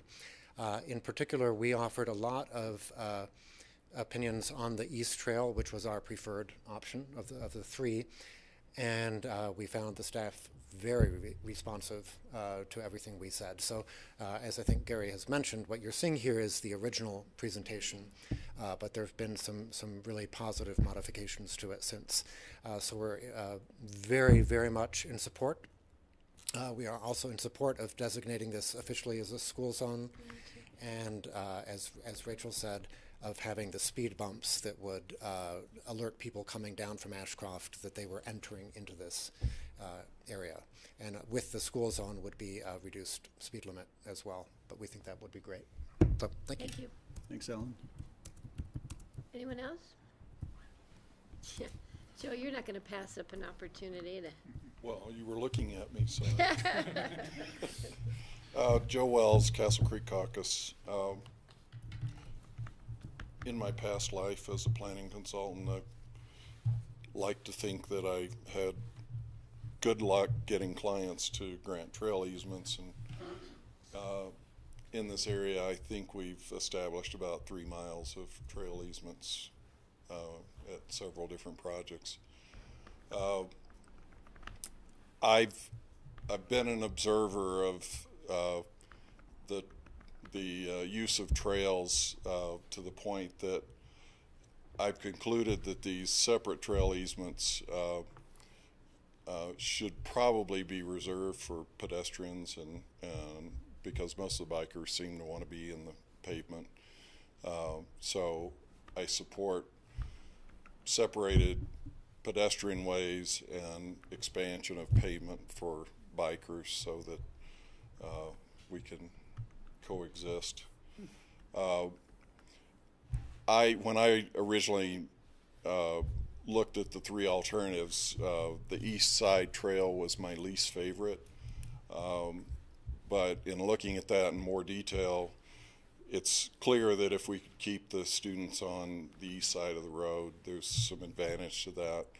And I realized it was really just 2 aspects to the East Side Trail that most concerned me. One was the depressed sections, which create this barricade right along the east side of the travel way. And also the fact that the trail originally was proposed to be on the outside of the existing pavement. I'm less concerned about losing trees than where those trees are lost. If we lose trees on the east side, then we open up the homes to visibility. If we lose them on the west side, there are no homes over there. So if we have to lose trees, I'd rather lose them on the west side of the road than the east side. So those two aspects of the original proposal were what concerned me. Just briefly on the issue of retaining the hillside, I noticed that the netting solution seemed to be the favored solution. My concern with the netting is it doesn't do anything to stop the erosion of the hillside.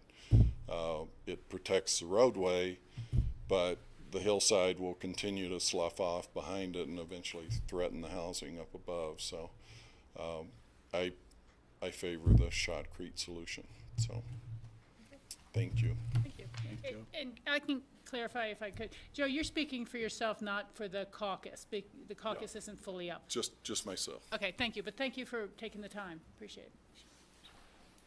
We also want to thank Joe. He has kept the caucus completely up to date. He has an extensive email list, so it's really quite awesome that we've gotten a lot of comments from people in the caucus, and I think it's because Joe's really doing a good job of keeping that caucus as informed as possible. Anyone else wishing? Joey, I see you sitting there. Did you have some safety issues that you wanted to bring up, or you just came to join us for the afternoon? I came because Gary asked me in case there were anything. Okay. Thank you. Yeah, Craig.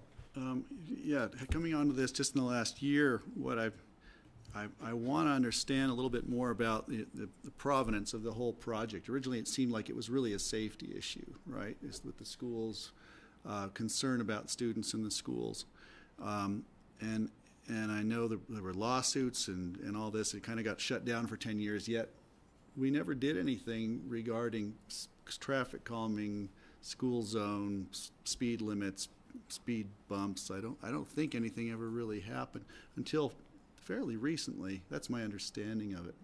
So what I'm hearing now is that we're going to go forward. We want to go forward with this. The safety issue, it seems the first step and the first obvious step, which is long overdue, is to get the school zone thing done, the speed reduction done. And honestly, I'd be comfortable doing that for a little while to see how that goes and if that satisfies a good measure of our safety concerns.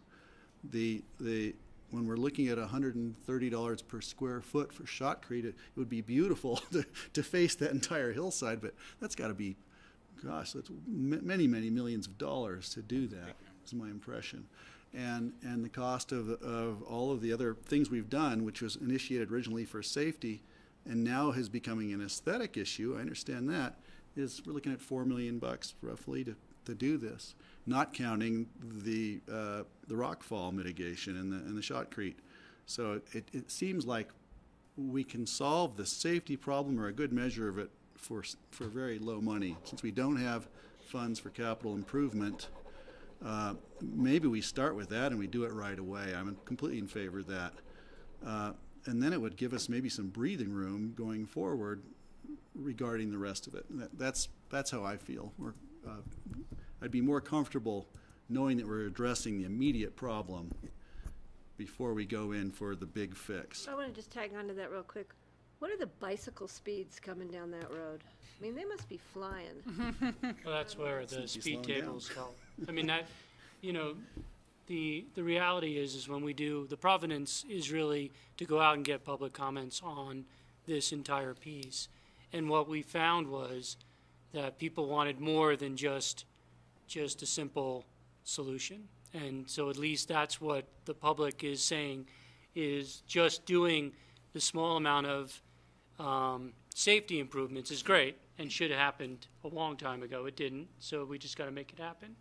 But you're not addressing the true safety issues of bikers and pedestrians using this corridor. So that's what you guys have to discuss going forward is, yes, the safety for slowing speeds down, yes, but are you really going to get, more safety for bikers and pedestrians.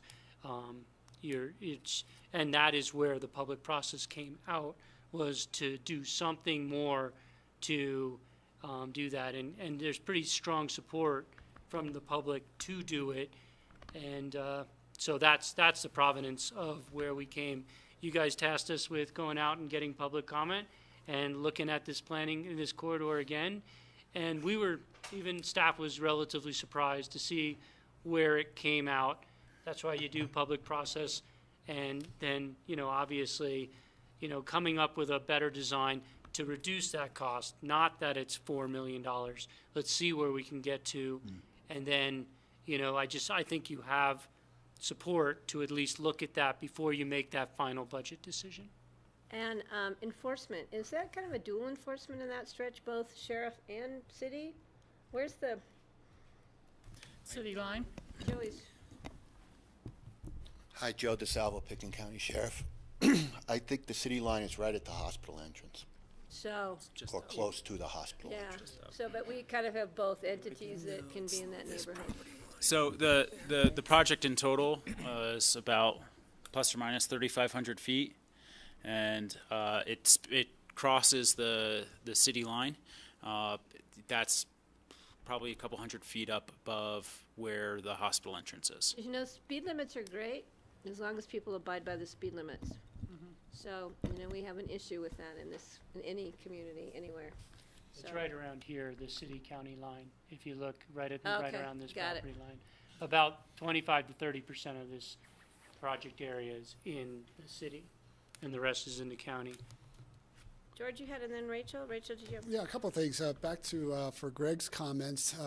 I believe this will be a phased-in project. First with traffic calming that we've heard from already, that we've got some signages going in. Are those going to be the yellow blinking school zone signs? Yeah, we would model it after, yes, a typical blinking school sign that blinks when, plus or minus the in and out time of the school.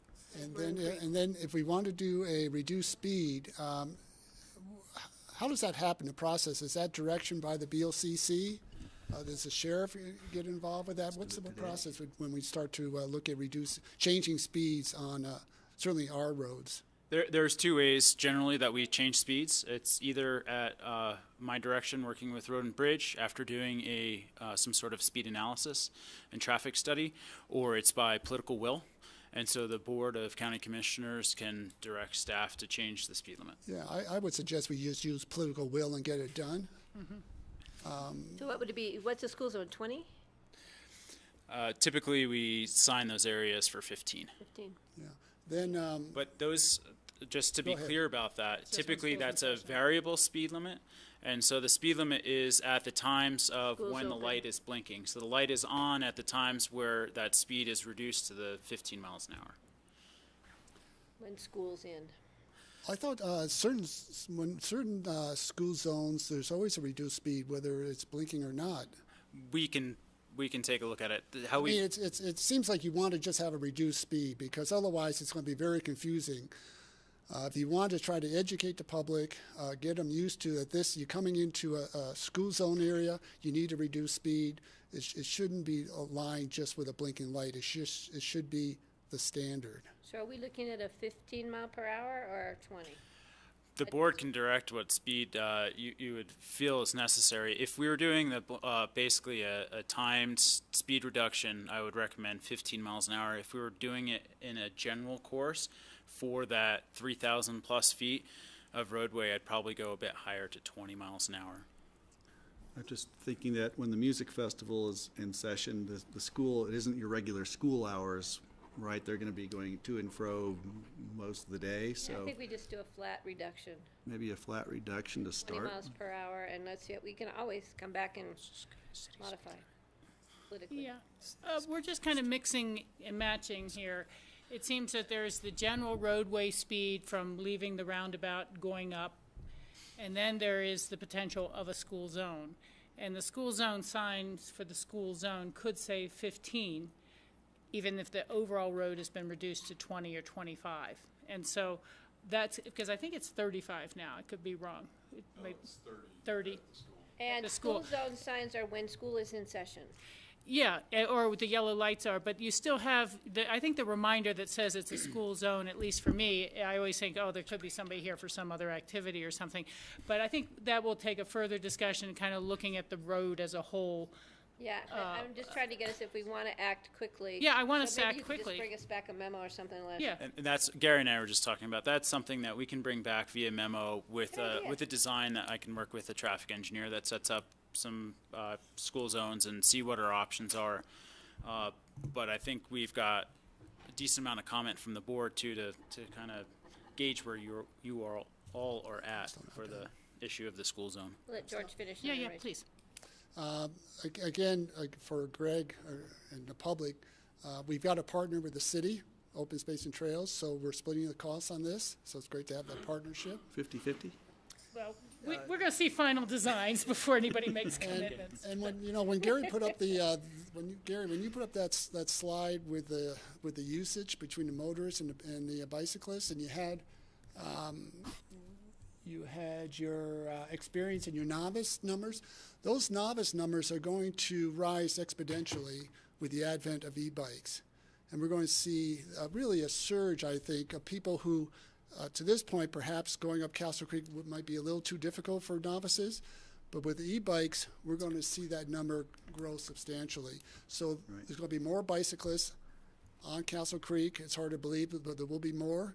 And so this is, I think, a start of an overall safety program for the entire corridor.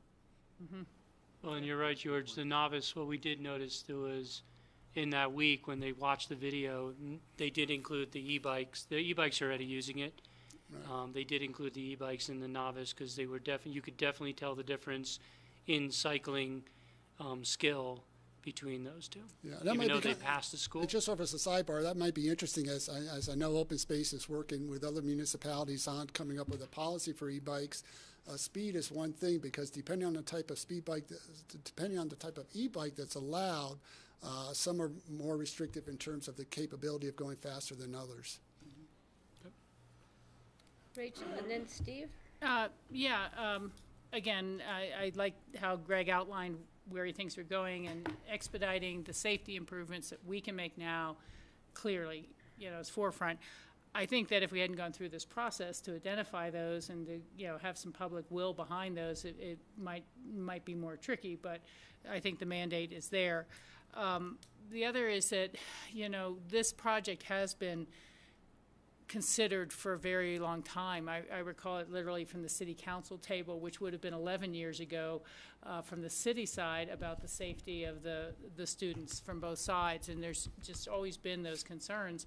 But particularly when the Music Festival campus new approvals got made, I think there was a commitment of, I can't remember if it was $500,000 or $250,000.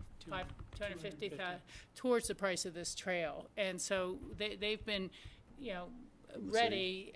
The music school itself. So there's been this anticipation of the project, and for all of us, for any decision,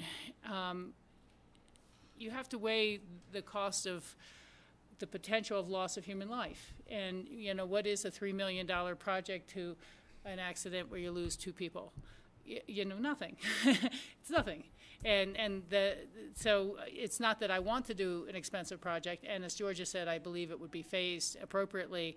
When you look at what it's there to protect and what it's there to facilitate, what it supports in terms of tourist recreational economy, the functioning of the music school, tourist recreation economy, and the safety of our children and our public, it all adds up to me. So that's the way I would look at it. If I, course of the summer, yes, it's an investment in each and every one of those riders, each and every one of those pedestrians, and over 20 years it'll be a cheap investment in those folks. Steve, please. Yeah, lots of thoughts. One thing, the bicyclers coming down Castle Creek Road are probably going to be exceeding the speed limit. On my e-bike, which has a speedometer on it, when I'm going downhill, I keep the electricity turned on so I can see how fast I'm going, even though the electric motor's not helping me go, but I can get up to 35 miles an hour on a downhill stretch on Capitol Creek Road.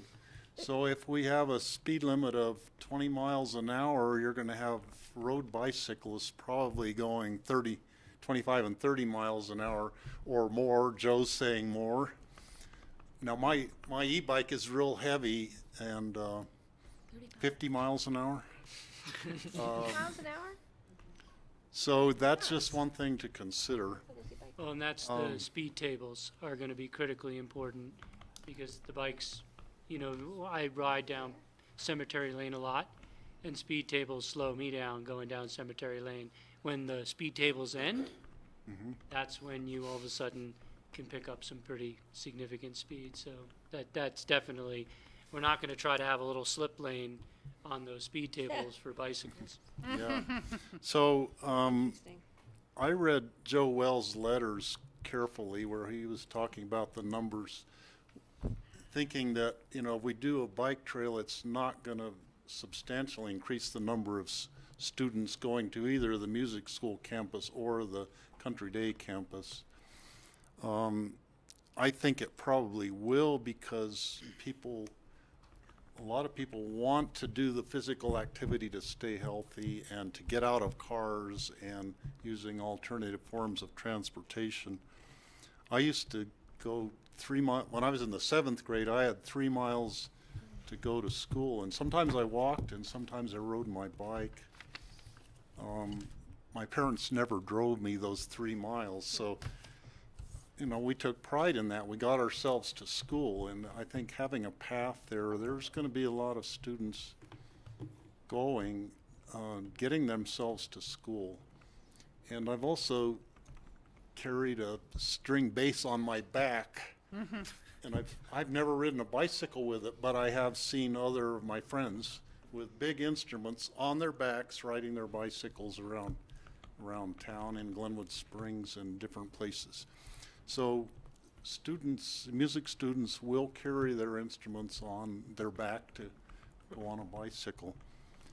I'm intrigued by Joe Wells' thought of making it a pedestrian-only path and keeping the bicyclers on a separate lane, which I think would probably work, except for maybe the young school kids who are kind of wobbling around and they're going slower, and they probably need to be on a totally separate place. But one thing I think we should consider is a trail similar to the east of Aspen Trail, which is a Crusher finds. It's a little narrower and a little windier, a perfect pedestrian kind of a path. And you don't see any bicyclists on that riding up Independence Pass. They're all out on the pavement going as fast as they can. I rode it. I didn't want to be on the highway. So. Now maybe, I don't go up there that often, but I'm sure some people do get on the little path and go slower. But yeah. I think that should be a finish that should be considered, making a more pedestrian-friendly separated path with, you know, Crusher fine perhaps as the surface, because I think that would be nice. And on all the slides showing the separated bike lanes, the one I liked the best was the one in Carbondale along 133 that had a little grass strip separating 133 from the bike lane.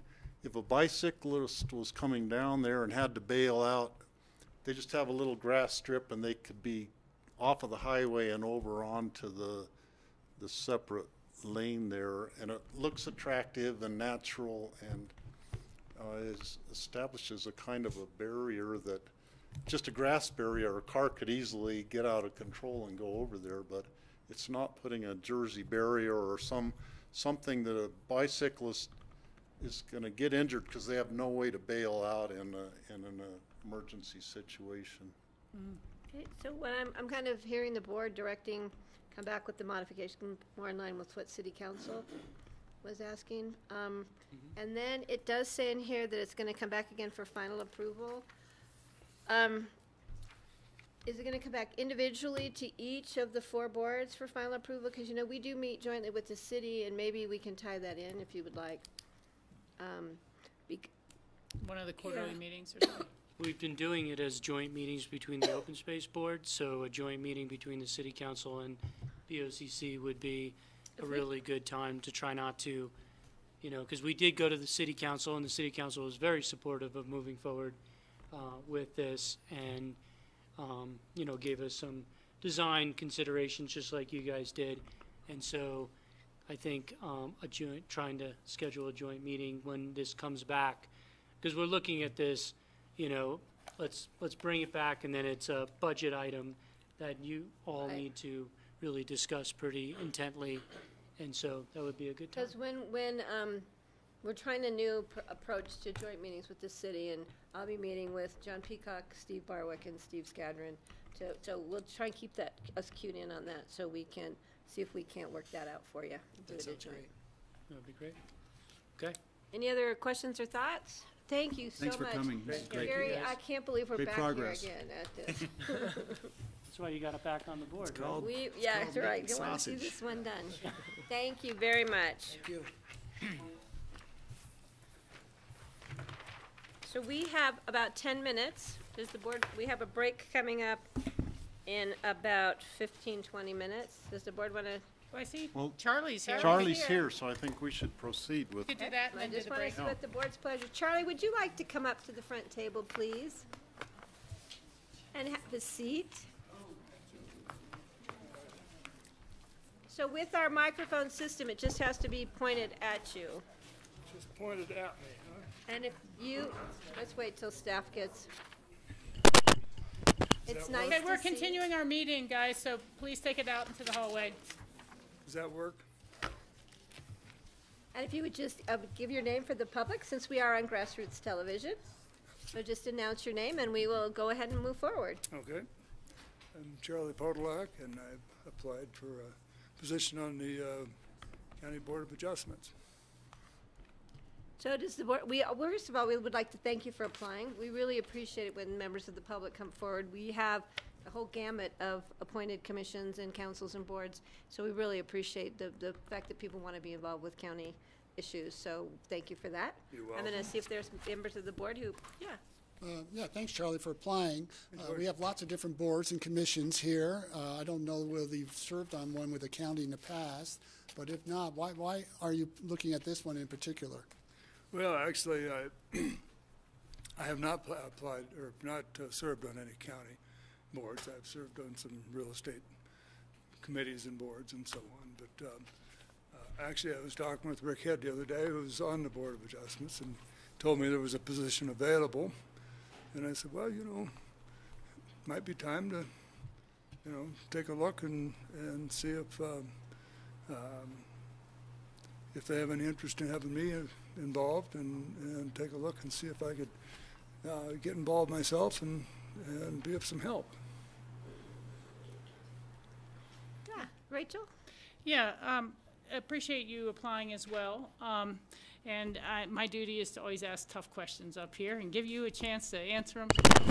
But given that you're heavily involved in the real estate business and real estate development business, and a lot of these applications are homeowners who may be coming in to say, hey, if I could just have a little more here or a little more there, you know, sometimes they're that's probably a small fraction of what it is, but overall, I guess the question is, how good are you at saying no, and how good are you at dealing with pressure about those sort of things, and how would you keep an even hand going forward?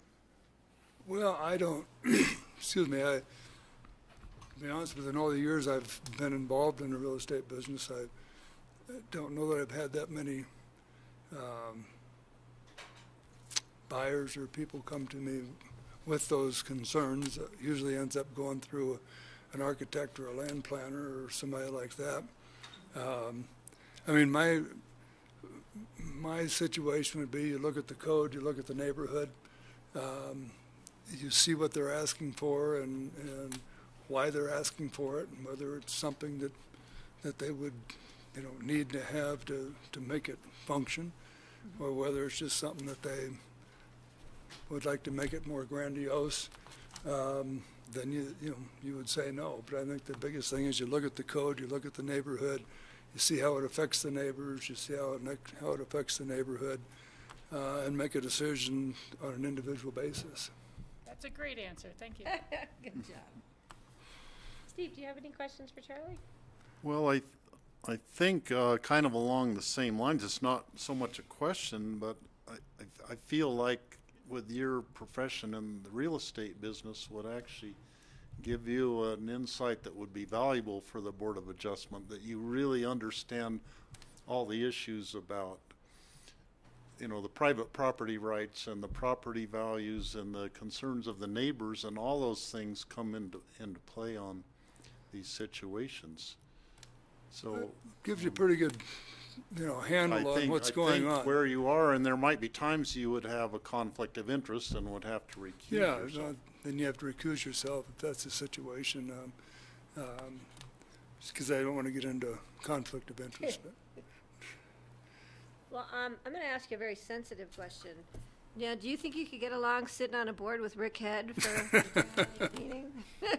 Since he talks He's the chairman, right? Yeah, I believe he is the chairman, but since he talked you into applying, we do appreciate Rick recruiting you. So, yeah, I think it'd be great to have you on the board. And I don't think, John, we have any other applicants that we've known? Not that I am aware of. So what we generally do, Greg, I'll come back to you if you have questions. What we generally do is the board will discuss it, and then we'll let you know, and then probably soon. But Greg, did you have any questions for Charlie? I would just comment that I remember first time I ever saw you was at Fitzgerald Real Estate when my dad was there in the 1970s. And I know you've been here turning the crank on that all this time. I've been here all along, and I was just telling Rick, boy, he's in our office, and I said, I worked with your dad back in those days. That's right. That's right. The biggest problem you're going to have is you may know every applicant who comes in. Well, maybe. But like you say, you kind of look at it on a per case basis and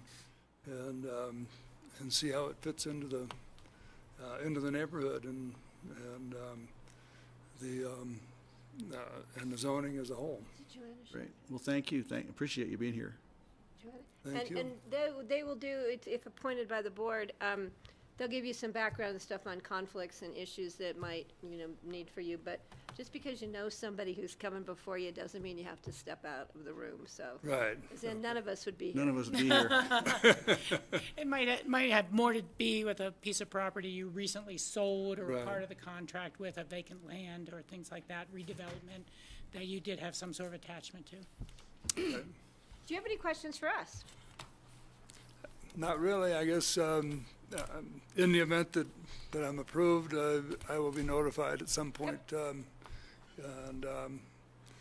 be brought up to speed by the committee, I assume. Yep.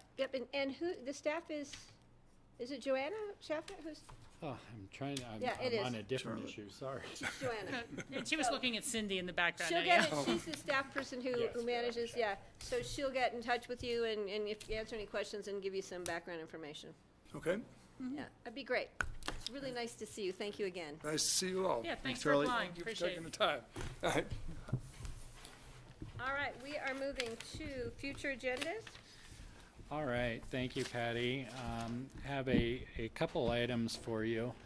And Cindy may be able to add some to the first one. Last time we had talked about in April, CC4CA is coming in to do a training, and I think we asked all of you to contact Charlotte individually for signing up for that. The next question is, it has been typical for the host communities to sponsor the lunch for those meetings, and so in this case, that may be falling to us. We do not have a count yet, and so we have a fairly broad estimate of what that would cost, probably somewhere in the range of $500 to $1,000 to sponsor the lunch for the meeting that's up here. What's the date? It's April 6th. Correct. And it's a full day?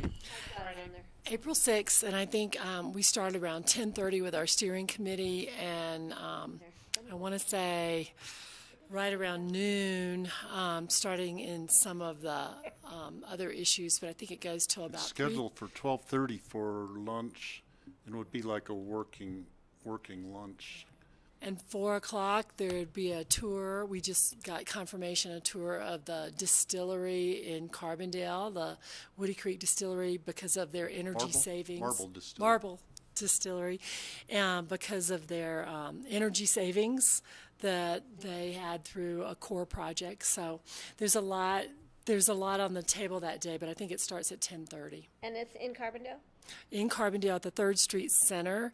But what it is a conglomeration of the communities that are members of CC4CA. There's been one training over in Telluride. We've had meetings in Vail. There was one other training, I can't Westminster, and those communities have always participated in the and then the to lunch. tour the distillery, that's perfect. Then put them on I-70 after that.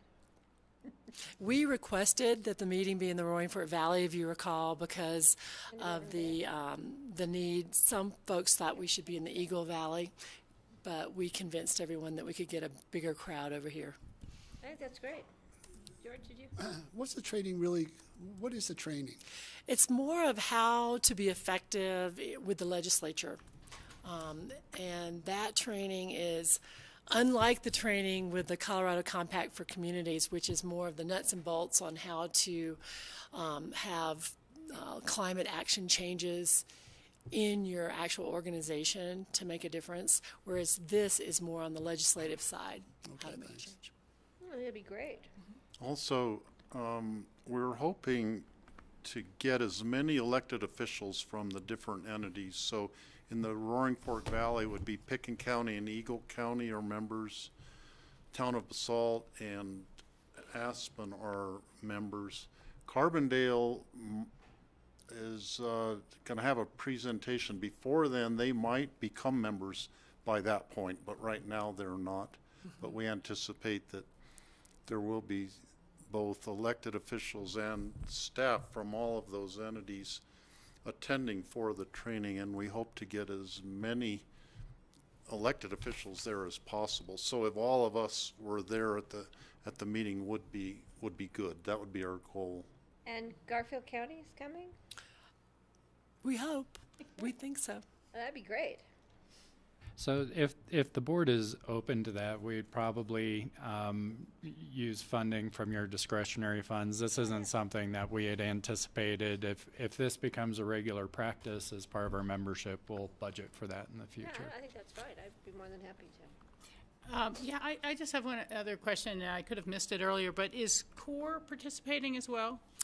It's an interesting thing because we have CORE and CLEAR in the valley, and because they represent energy savings, we've asked them to give a little presentation about their models and how they were established. So I'm sure we'll talk about REMP as an example, and so we've asked them to be there and say a few words.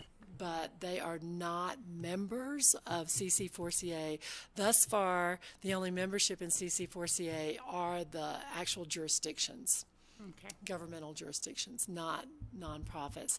Although they're quasi-governmental in that they're funded that way. That's why I was kind of thinking about it a little is, in many ways our efforts on energy mitigation, renewables, or climate change mitigation and resilience are funneled through CORE. And so I was kind of thinking, would it be possible for them to help co-sponsor lunch or to be bigger participants in this? In some ways, again, I just see them as being part of the continuity of efforts and bringing hopefully things to us when we should act legislatively or not. I just am trying to do that, break down the silos thing that we seem to have sometimes between different departments all working on the same effort. So I would just put that out there as, I don't know if there is time for a bigger role or place for a bigger role, but, if we're all learning how to lobby better, it'd be nice for the core staff to be able to pass that on to other members who, and can keep the knowledge going. I might have misspoke. They will be there all day. They will have a small role in the agenda. Okay. As well. Yeah, but I think it's appropriate for us to sponsor the lunch because we're the ones that pushed for it to be on our side of the hill, so. Yeah, okay. Yeah. Greg? Couple things. One is, will there be a legislator there we can beat up on? No. As a practice? And secondly, we don't know yet. I think they're busy. Yeah. The other thing is, if we're going to CC4CA, we're talking about climate action here. We're going to be sponsoring this lunch. I want to make sure that the lunch we sponsor is something that is sensitive to the mission of the organization, and I think it might be a challenge. It's either got to, compostable, sourced locally. I'd love to see creative solutions on what this lunch will be, because, if we all eat something that's been processed in Georgia and flown in, whatever, it just doesn't make sense to me. Like, let's start walking the walk with lunch. Just an idea. It's great, and we have talked about that. So yeah. I knew you had. That's a great point. And Water Congress has made a point when they have their big convention of trying to have worked with the kitchen in advance that all meals served at the convention have at least Colorado produce. Now, they might not be going far into the green thing, but it's like walk the walk. So really appreciate that. This time of year, we can grow, spirulina in a dark room and serve them that. And marijuana. Potato soup. Vodka. Okay. Soup. Well, that's it. So anything else, Cindy, With or potatoes. Okay. Thank you. Thank you, Cindy. Are we giving do we know how much we're giving, or do we need Well, to say? Or It said up to. we don't know how kind many of people are put coming it in yet. a range because we need to see how many people are coming, and now we have new menu requirements. So that we you need just to, up the ante, so it could also- be more expensive. It's not sushi any longer. All right. Okay, other future Yeah, agenda? just a reminder, we already talked about this, but the OTC meeting did get moved from the original date, so it's on March 8th from 4 to 6 at the town of Snowmass Village. And it looked like on the calendars all of you would be able to attend that. Yeah, but I have a question because we have on March 22nd, we have the next EOTC meeting scheduled. So are we planning to move that? That's the one that's moved, removed. I think that's the one that we just moved to March. No, we moved the one from February The to now canceled because one. We canceled it. Oh, you're right. March 22nd, yeah, so we haven't talked about that. Because Why? I would really rather not have two EOTC meetings in the same month, so close. maybe we could double check on that. Also, we Good- want good to point. check and see what they're serving. Yeah, they get chips, dip. We feed people. And then we've received an invitation for Habitat for Humanity. They're doing they're calling their Green Gala on March 3rd from 6 to 9. The reason I'm bringing this up now is one of the projects that they're going to be featuring and talking about is the Basalt Vista housing project that we've been in conversations Saturday? about. It's a Saturday. Yeah, it's a fundraiser for them and would also be a partial fundraiser for that Basalt Vista project. If the board, they would love to have board members there, obviously. It'll be at their new facility down Valley. So wanted to be sure, I'll shoot out an email with that invitation. If you all could contact Charlotte if you're interested in going, we'll go ahead and take care of making reservations. I'll be out at NACO. Yeah. I'm gone. I would love to go, but I will not be in town. I think I'm going to try and go. I might be down that way because I'll go to my daughter's on Sunday. I might go a day early. So Okay. I'll let you know. Just send me the info for time and March stuff. 3rd. Saturday, this coming Correct. Saturday. This Saturday, March 3rd, 6 to 9. I have a conflict, but I'll check on it and I'll call back. Yeah. This is 6 to George, 9 you p.m. around? I've already been down there for the ribbon cutting. Okay. I'm not going to go again. And that's all I had for future agenda items for you guys. I have one real quick, but I'll keep in touch with John Weave about scheduling our work sessions on ACRA meeting days. Oh, yeah. Yeah, Thank but you. that ACRA meeting in March may be canceled, so I'll just leave it the way it is, because we really can't move the quarterly public health meeting. And 11 o'clock is when you can. That's generally when we start, is at 11, but I can leave, if if we do have the Acra meeting, I'll just leave early and run over. Is that when you start or finish? We start at 8:30. 8:30 and usually finish Yeah, around by the time 11. we get done, 10:30, and then I have to run across town. Okay. But I left today early. Ride an electric bike up here No, and get here. that I would never get here on an electric bike. That would be so dangerous. Yeah, Rachel? Yeah, thanks, Peg. Just before we leave the ACRA, I was thinking, depending on schedules, of course, that perhaps in April, if you would like, at your discretion, an update on the transportation funding ballot initiatives that are potentially going to go forward from the Denver Metro Chamber. They're going to be sales tax based, and so it'd be good to try to get those in front of The various. April meeting, I was just going to announce it. Okay. And for the board knows, it's the Acra Business Breakfast in April, which is the Oh, meeting, okay. the breakfast they have at the Dorhosier. So, and we usually, there'll be invitations coming out. Anybody can attend. We buy a ticket. Yeah, and just so the board knows, I've been invited to do a presentation What's on the going on with county's the county? behalf. What's going yeah. on with the city? And then we were What going to have. day is that one? It's April 11th, Okay. 7:45 a.m. to 9:30 a.m. at Dorhosier. And they'll be sending something out because I think you have to get a ticket. Mm-hmm. Yeah. And that's the morning. I think we have a regular meeting that same day. The other thing, and there's we were going to try and have Nan maybe speak on the Healthy Community Fund in front of Acra, but we're working out the details with John Ely as far as legal concerns. Okay. Well, then maybe a different breakfast or a different meeting, board meeting at some point. I don't know if. Just remind me, or you can always give Debbie Braun a call and just let her know when you might be available, and because they do have somebody who presents, and I don't know how booked up they are for the summer. Right, and again, it's just more I want to keep them in the loop. I know they have a political action affairs committee, and maybe if that person just wants to contact me for the information of what that's going on.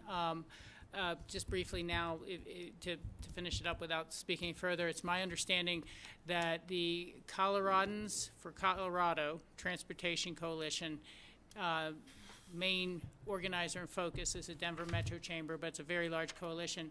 They have filed 4 different bill titles with 4 different, well, that's often done that way, Right, so with different dollar ask amounts of the sales tax. They're waiting for the March budget report to come into the state to see how much new money the general fund's going to have. They're trying to push for as large a transfer of general fund money into transportation as possible, so potentially they could get a smaller sales tax ask. Apparently, the Denver Metro Chamber, not the Denver Metro Chamber, the Denver Mayor's Caucus and their group really wants to go for a full penny. They're just pushing this whole idea, full penny, go big or go home, so on and so forth.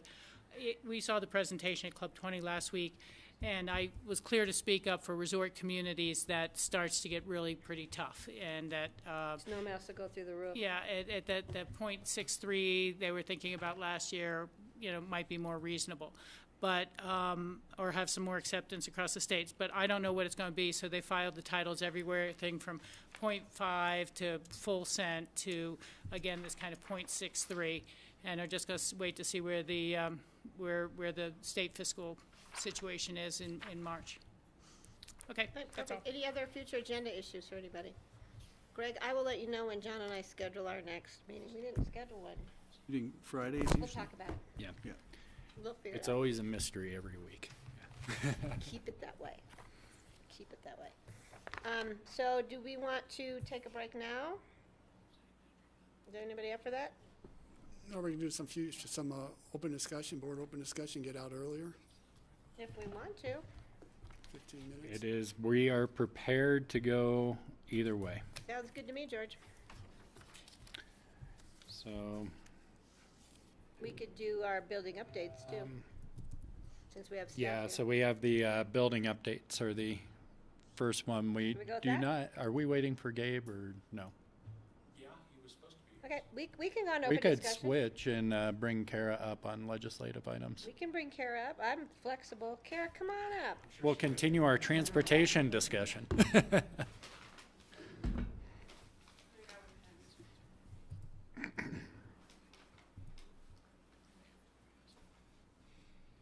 Wayne, you need a pin?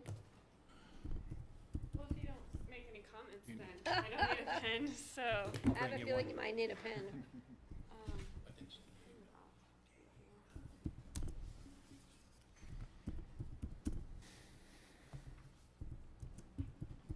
So have we put our new intern to work, Kara?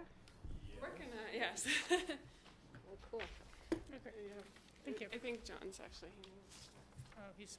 All right, if you just want to introduce yourself, the floor is yours. Yes. Kara Silvernagle with the manager's office. So here for the legislative update. And as we were looking through some of the legislative items, we're trying to find a way that provides a summary for you guys on a weekly basis, knowing how much it changes. So we can have maybe just a highlight discussion here, and if there's any topics to add, but that we just kind of keep you guys in the loop. So this is the first attempt at it. There's a lot to give you guys, and I can just do pretty high level on the issues that we're really watching. The first one is House Bill 1205. I have a letter that I can hand out at break. That's on the financial relief deferring individual costs of health care. I understand Rachel's going to try and testify. It's going to committee. No, I was going to update when you finish, but I'm not going to be able to testify. We're just going to have to send a letter. Okay. I fly out the very next morning, and I just got the word from Ginny that they're hearing a bill on prescription drug transparency first that's starting at 1:30. They think they're not actually going to get to this bill until the late afternoon or evening. And so she's saying, buckle up, it's going to be a long night. And I just can't do that, drive back and fly out the next morning at 7. So I will not testify, but we can send a letter. And if anybody else wants to go down Wednesday night after, or be there by 1:30 to watch it unfold. Okay. And so I have a copy of the letter that we've drafted for you guys perfect. to take a look at. Perfect. And then we can get that sent since the hearing's on Thursday. The other one that we're looking at is still Senate Bill 2. That's the broadband deployment board. It's the same issues as last week, which, just to reiterate, is there's been some amendments that were introduced when it was on the Senate floor, or in the committee for Senate, which was striking the definitions of what high-speed internet is. It was changing the composition of the deployment board and putting on quite a bit of restrictions of how those grants could be awarded. And so we're prepping a letter, even though CCI has been very active, we're prepping a letter just to kind of state Pitkin County's concerns and some of the things specifically that we're worried about. Primarily, I've been starting to hear, interestingly, from those in the completely unserved areas of the skyrocketing costs of landline phones, so not even broadband. And so I think there's an interesting dynamic of landline phones are becoming exponentially more expensive, and now they're not having broadband. So this financing for the unserved areas is going to be really critical. And that's going to committee on Monday. So Patty, I'll try and connect. I don't have a letter drafted yet, but I'll connect with you on that letter. Let's see. Just wanted to give a quick update. Karen and Kurt came here and we discussed the nicotine bill that was being proposed. Just one success is that got postponed indefinitely, so that's a good thing. Don't worry about that one. Want to remind us of the successes along the way. And then, let's see, other ones are just kind of updates that we're tracking along the way, and if anything rises to action, we'll keep you guys posted, but using this table to let you guys know that we're going to keep tracking them, and there might be things that arise. As Rachel said, definitely paying attention to the transportation ballot initiatives and the dialogue that's happening around that. And then just on the federal initiatives, a couple things to keep you aware of that we're working on is the BLM methane gas rulemaking it's open comment right now for BLM. And so we're looking at that. The public comment closes on March 26th. So we're looking at resending our letter, but working with Kurt Dahl and the Public Health Department as far as if there's any other new information that we could submit as new ideas, knowing the fate of this rule is not maybe in the favor that we were looking for. Yeah. So we're working towards that. You know, I think that that's great to get the environmental impacts. A lot of people feel the strongest non-environmental argument is the waste of the resource, you know, that you're taking a federal resource and allowing it just to be wasted willy-nilly. But again, perhaps on the environmental side, maybe asking some of our colleagues like John Katzenberger at the Aspen Global Climate Change Institute of their perception, or can they give you any metrics about the damage of this uncaptured methane or something along those lines? So this might be good resources to work with. Great suggestion. And then the other letter I have for you to sign, Patty, is we have the final letter with the Town of Snowmass Village and City of Aspen. For the census. For the census, we're going to submit it to the delegation as well as to the state demographer and to Governor Hickenlooper. So Can you send it? You have it here? I have it here for you to sign when you guys take a break. And then I'll run it back to City of Aspen and we'll get those off by the end of the week. We're looking at, you guys, I believe Rachel sent out, the Department of Interior is looking at a restructure and how those regional offices are managed, I guess, and where those boundaries are. So we're working on looking at that analysis to look at what are the impacts to Pitkin County and the elements we're interested in. As well as part of that is the relocation of BLM headquarters, trying to be able to provide a couple analysis points for you guys to consider. And then the last one, I have a letter that we've been, Wilderness Workshop reached out to us on the Trump infrastructure plan. I'm going to hand this out real quick.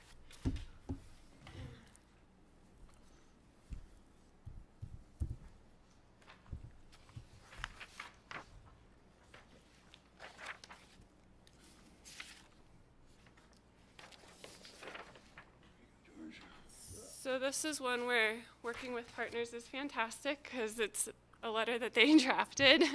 But Wilderness Workshop brought it to our attention of a lot of the concerns in the budget and infrastructure plan that President Trump submitted, and really called out how the concerns are specifically to the Western Slope and Western Slope communities. A lot of it has to do with where it's taking money to fund this infrastructure and what that would mean. So, for example, it would cut funding to the Tiger, Amtrak, and U.S. Army Corps of Engineer programs, which are significant for some of our infrastructure projects, as well as what it would mean for some water policy and how it would affect front water versus West Slope water efforts. And so I was hoping Will would be able to come and explain a little bit more. But as we were talking about it, this actually has some pretty substantial impacts, I think, for West Slope communities, and was talking about maybe circulating it to a broader scope than just Pitkin County, and how you guys would want to submit that and start circulating. There's not a specific deadline. I think we have a few weeks, so we have some time to circulate it, so it's not like by the end of the week, but to try and float this around and share with our delegation of the concerns in this plan. Boy, it covers just about everything that will hit western states, doesn't it? Yeah, yeah. Good. But yeah, I do think the more we get on board with it, the better. Okay. I agree with that very much, and this is a really great template. I'd like to, we all would see it more in Pitkin County's voice, and you've already said that.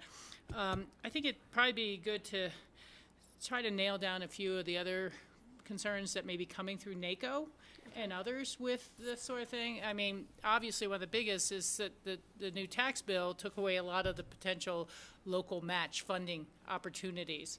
And that for raising your local money to be the local match has been a challenge. But they're saying particularly in transportation, states like Utah, which have a dedicated new sales tax, they'll be able to pull down big big chunks, whereas we'll be lucky if we can make 20% match on anything.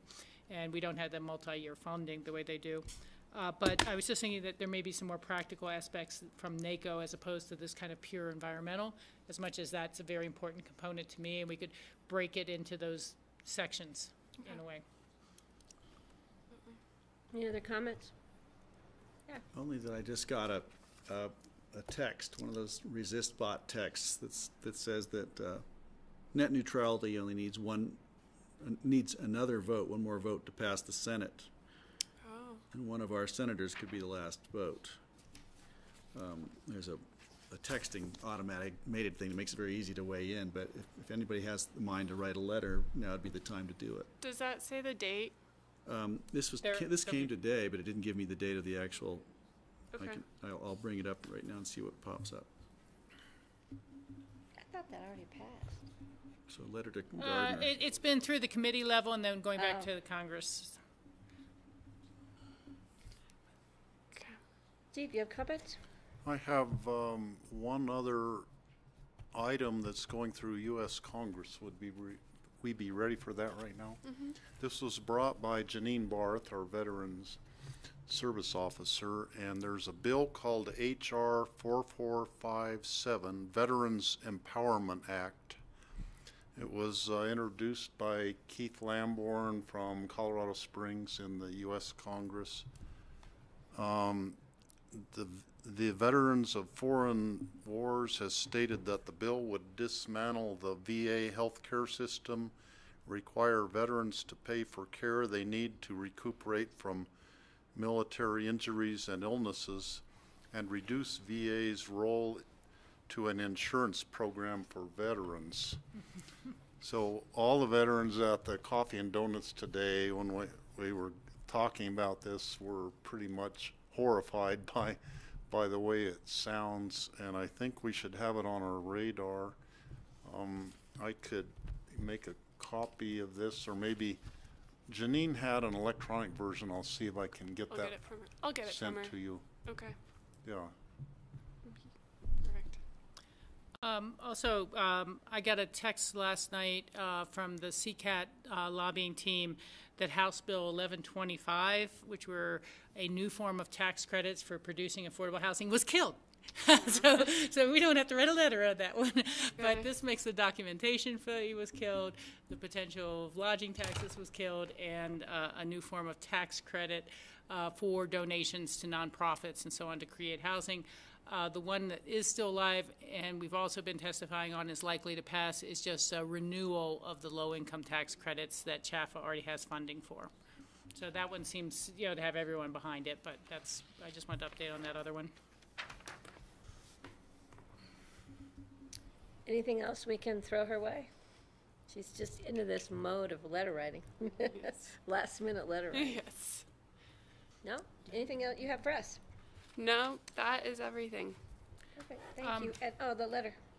Wait a second. Wait. Was it the same, or was it something else that about the funding for national parks by drilling in national parks? Is that? That's part of the restructure. The infrastructure program. Okay, how does that break out in terms of comments to the Department of Interior versus federal comments about the budget, and the infrastructure program is kind of part of the budget? It's kind of tricky to me to know who does it go to, and particularly should those be broken out into component letters instead of one big letter that they miss the parts that we care about the most, such as, again, because we could see them doing development in Maroon Bells to pay for the backlog of Maroon Bells, right? Type thing. Yeah, we can work with Wilderness Workshop on kind of where the comment periods or the open comments to submit specific subject matters versus a broader letter to our delegation. And then we are probably CCing our delegation on what we care about and what we submitted. Okay, absolutely. Thank you. Yep. Okay. All right. All right, do we want to take a break now, or do we want to move forward since we have staff here? Keep on chugging, Carol. I'm good with it. Oh. Rachel, you okay? Yeah, I'm okay with that. I can get up and go pee if I have to. Exactly. Yeah, let's go. Oh, wait. There's Okay. a lot for you, so you might want to wait till break.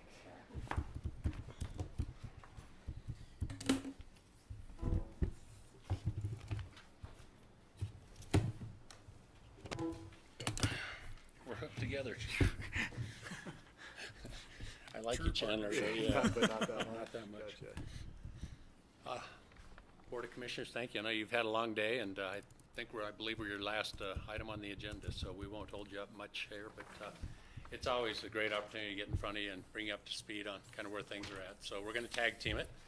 Chandler will start off. I'm sorry, for the record, Rich Engelhardt, COO.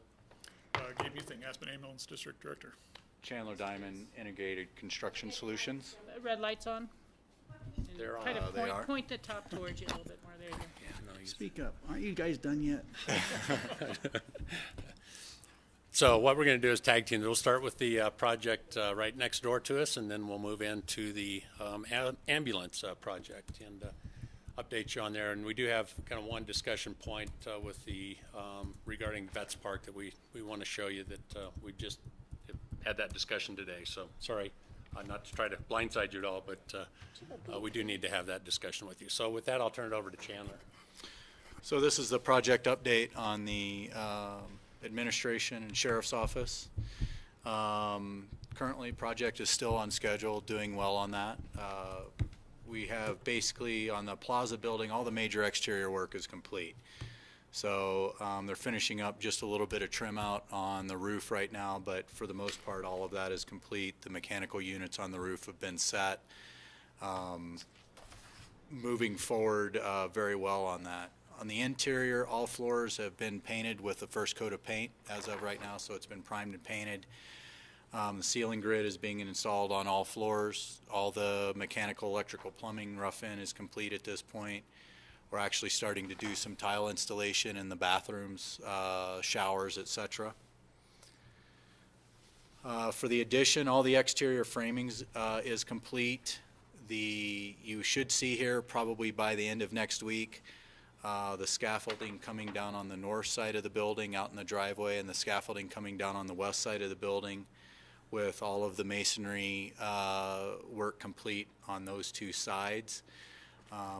Window installation is going in right now, but masonry, like I said, will be here complete very soon. On the roof, we do have a temporary roof in place just because that roof, we would not be able to properly install it during the wintertime without doing some major tinting and heating of it. So we put in a temporary roof to get through the winter months here, but the mechanical units up there have all been installed as well.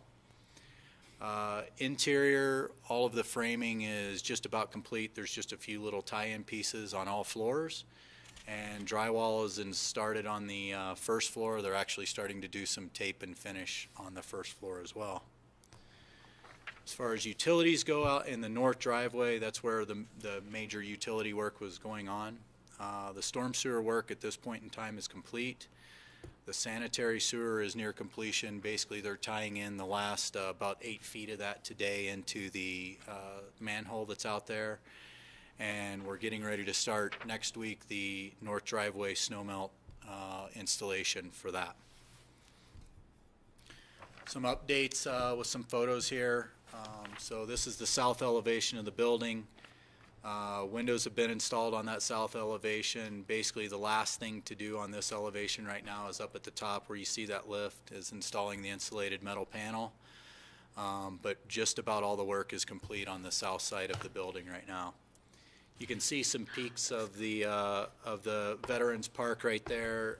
We had a protective cover over it. We're starting to pull that out because we start work on that and the entry canopy here within the next week and a half. So we're going to start pulling some of that protective down and start working on that. I'll still cover it with yellow tape or something. Yeah, gotta be safe correct. So good, it gives you goosebumps. It does. I mean, if you stand out there and look at it, in particular, looking out, you can see how well the building design ties in and reflects the elements of the courthouse along with the plaza building. I know it's kind of hard to see on this particular screen, but if you get a chance to walk out there, I certainly would recommend it. Just to kind of show you some details, so this is the south canopy that goes into the building, just showing you a little bit of the steel detailing, some of the stone veneer that's been installed. Basically all of that is complete. The last little bit that you kind of see open up here at the top is some insulated metal panel that will go in to complete that. And you can see that some of that's been installed right here, so that's in progress as well. This is inside the plaza building, so this is the first floor of the plaza building. As you can see here, the ceiling grid has been dropped. We're starting to drop some ceiling tile in there. Over in this area, the actual windows are installed, doors are installed with hardware. So that's what this is showing. The plaza building itself will be complete. The interior side of it will be complete sometime here April, May. So it's moving along quite well also. So, any questions on the building itself? I did have one question. On the temporary roof, is that something that gets repurposed when it's removed, or is that going to be construction debris into our landfill? The material that's up there right now is actually left over from another job that the roofer had, so it's already been repurposed once. There's talks that they may repurpose it again on another project because they need temporary roof from time to time. Okay. But unfortunately, that's up to the sub that's doing it, and I don't. But it's their material then, per se. Yes, ma'am. Okay. Yes, ma'am. Great. Thank you. Yeah, but it has been repurposed as of twice right now. So. Thank you. Okay, so let's talk a little bit about Veterans Park. This is the design to the right-hand side there, and the issue at hand is the large tree that you see on the left side. And Nick Soho is the architect, landscape architect on this, and we've been working with the veterans on it. And every effort has been made to try to design this around that large tree. And we have moved this a couple of times to try to avoid getting into those roots. We've had the city arborist come out, and that green area is really a drip line. And as you can see, it impacts that quite a bit. Their recommendation and ours is that we're going to have to go in and remove that tree. God, no. The thought is that if we got in and we cut the roots around that side, I don't think anybody's going to sign off on it because of the fear that we could damage it too much, it could blow over. So a rather large tree, again, we're recommending be removed, but we're also going to come back in and replace it with a rather large tree. Just back over in that area, just back a little ways out of it. Another evergreen, yes, similar to what's there now. We honestly have tried to do everything we can to try to keep that because this is an additional cost. However, I'm going to suggest that maybe we get our county administrator to write a letter to the city to see if they'll waive the fees associated with the tree removal on this, with it being Veterans Park, and we're all in this together, and possibly not have to pay a fee for removal. But well, if the arborist determines that it has root damage, we might be able to get them to do a waiver because of the health of the tree. But not if you deliberately do roof damage. They have looked at it with us in the lenses, through the lenses of trying to keep it as well. And unless we completely alter what that design looks like, and no, I'm saying that they might get, so we don't have to pay the fee. If you get a letter from an arborist that say the tree is damaged, the health is in question, it's a risk. It's not damaged. It's not damaged now. I think it would be damaged as a result of completing the design well, that we the might veterans. That's what I'm kind of going at, because we need to finish Veterans Park, and we could say, well, we can leave the tree, but in the future it might have to come down, or it can miss this. Well, and I think again, I agree. The risks are, though, that if we go in and do it like that, we could have far more damage because they are really concerned that we're not going to have enough of the root to hold that together if a wind comes. So. That's what I'm saying is when we remove the tree, the city charges us a fee, but if you have a waiver from the city, from an city arborist, you don't have to pay the fee. Right, and that's, I think, the approach we're going to take, is that we're going to try to avoid having a fee to this because we've done everything we can, and we are going to replace it with another large one. It'll be quite an expense, but we just want to give you guys a heads up here. I just don't know are there any other ways around it. Can I just ask too, what is it doing to the surface of the courthouse? Is it up against the courthouse? because the courthouse is historic, so that's another issue with, if we have to take the tree out, we don't want to pay the fee. When you have a tree that's damaging potentially, especially to a historic, nationally recognized building, that's another avenue which you might want to use to get the waiver. That's a good point. Good point. Rachel, please. Yeah, a couple of things. I guess I'm not as opposed or concerned about paying the fee, quote, should we have to pay the fee? I would be much more interested in putting in real trees, because that's the thing. You either do X many inches to replace the caliper of the tree in new trees, or you do a payment in lieu fee. Right.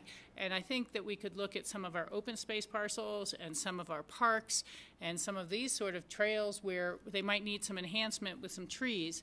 Not that open space would be the ones paying for it, but, you know, rather than just automatically say, oh, it's a payment in lieu, I would think a lot more myself. And you'll get credit for the tree itself that you're replanting. Correct. You know, it'll be much smaller. So, you know, let's look at that alternative of, you know, by talking to open space and trails and others. Do we have other campus areas or where that would be valuable? So I just like to leave that on the table, that for me it's about planting more trees as opposed to the fee to the extent possible. And then secondly, you know, I would like to ask the question of what if the area in green where the kind of the stones are was left as a soft surface and didn't have to go in with concrete into the roots and still had that permeability of the soil. You know, there was a sidewalk up near Hunter Creek, and Terry Paulson just didn't want to see those trees cut down, and he said, well, can't we, you know, jog around them? And they're like, oh yeah, I guess we can. We don't have to do a straight line, and that jog exists to this day.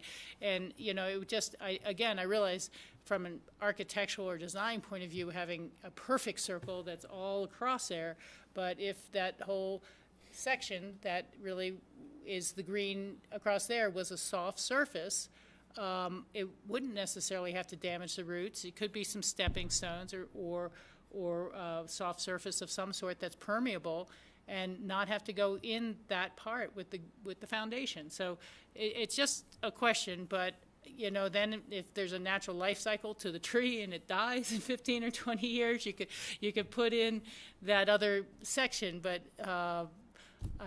that's just my question to ask. Was that one? Yeah. So just to explain a little bit on that. So what they're requiring is right now is that this represents the drip line of the Correct. tree. I have to come all the way out into here to reduce all of this in here as well, and then all the way off of this side. So this is the memorial bench right here. All of this, basically all of this side of the park would go away based upon that, and a big portion of this would also be removed. So that's what we're running into, that we've looked at redesigning the park in that way.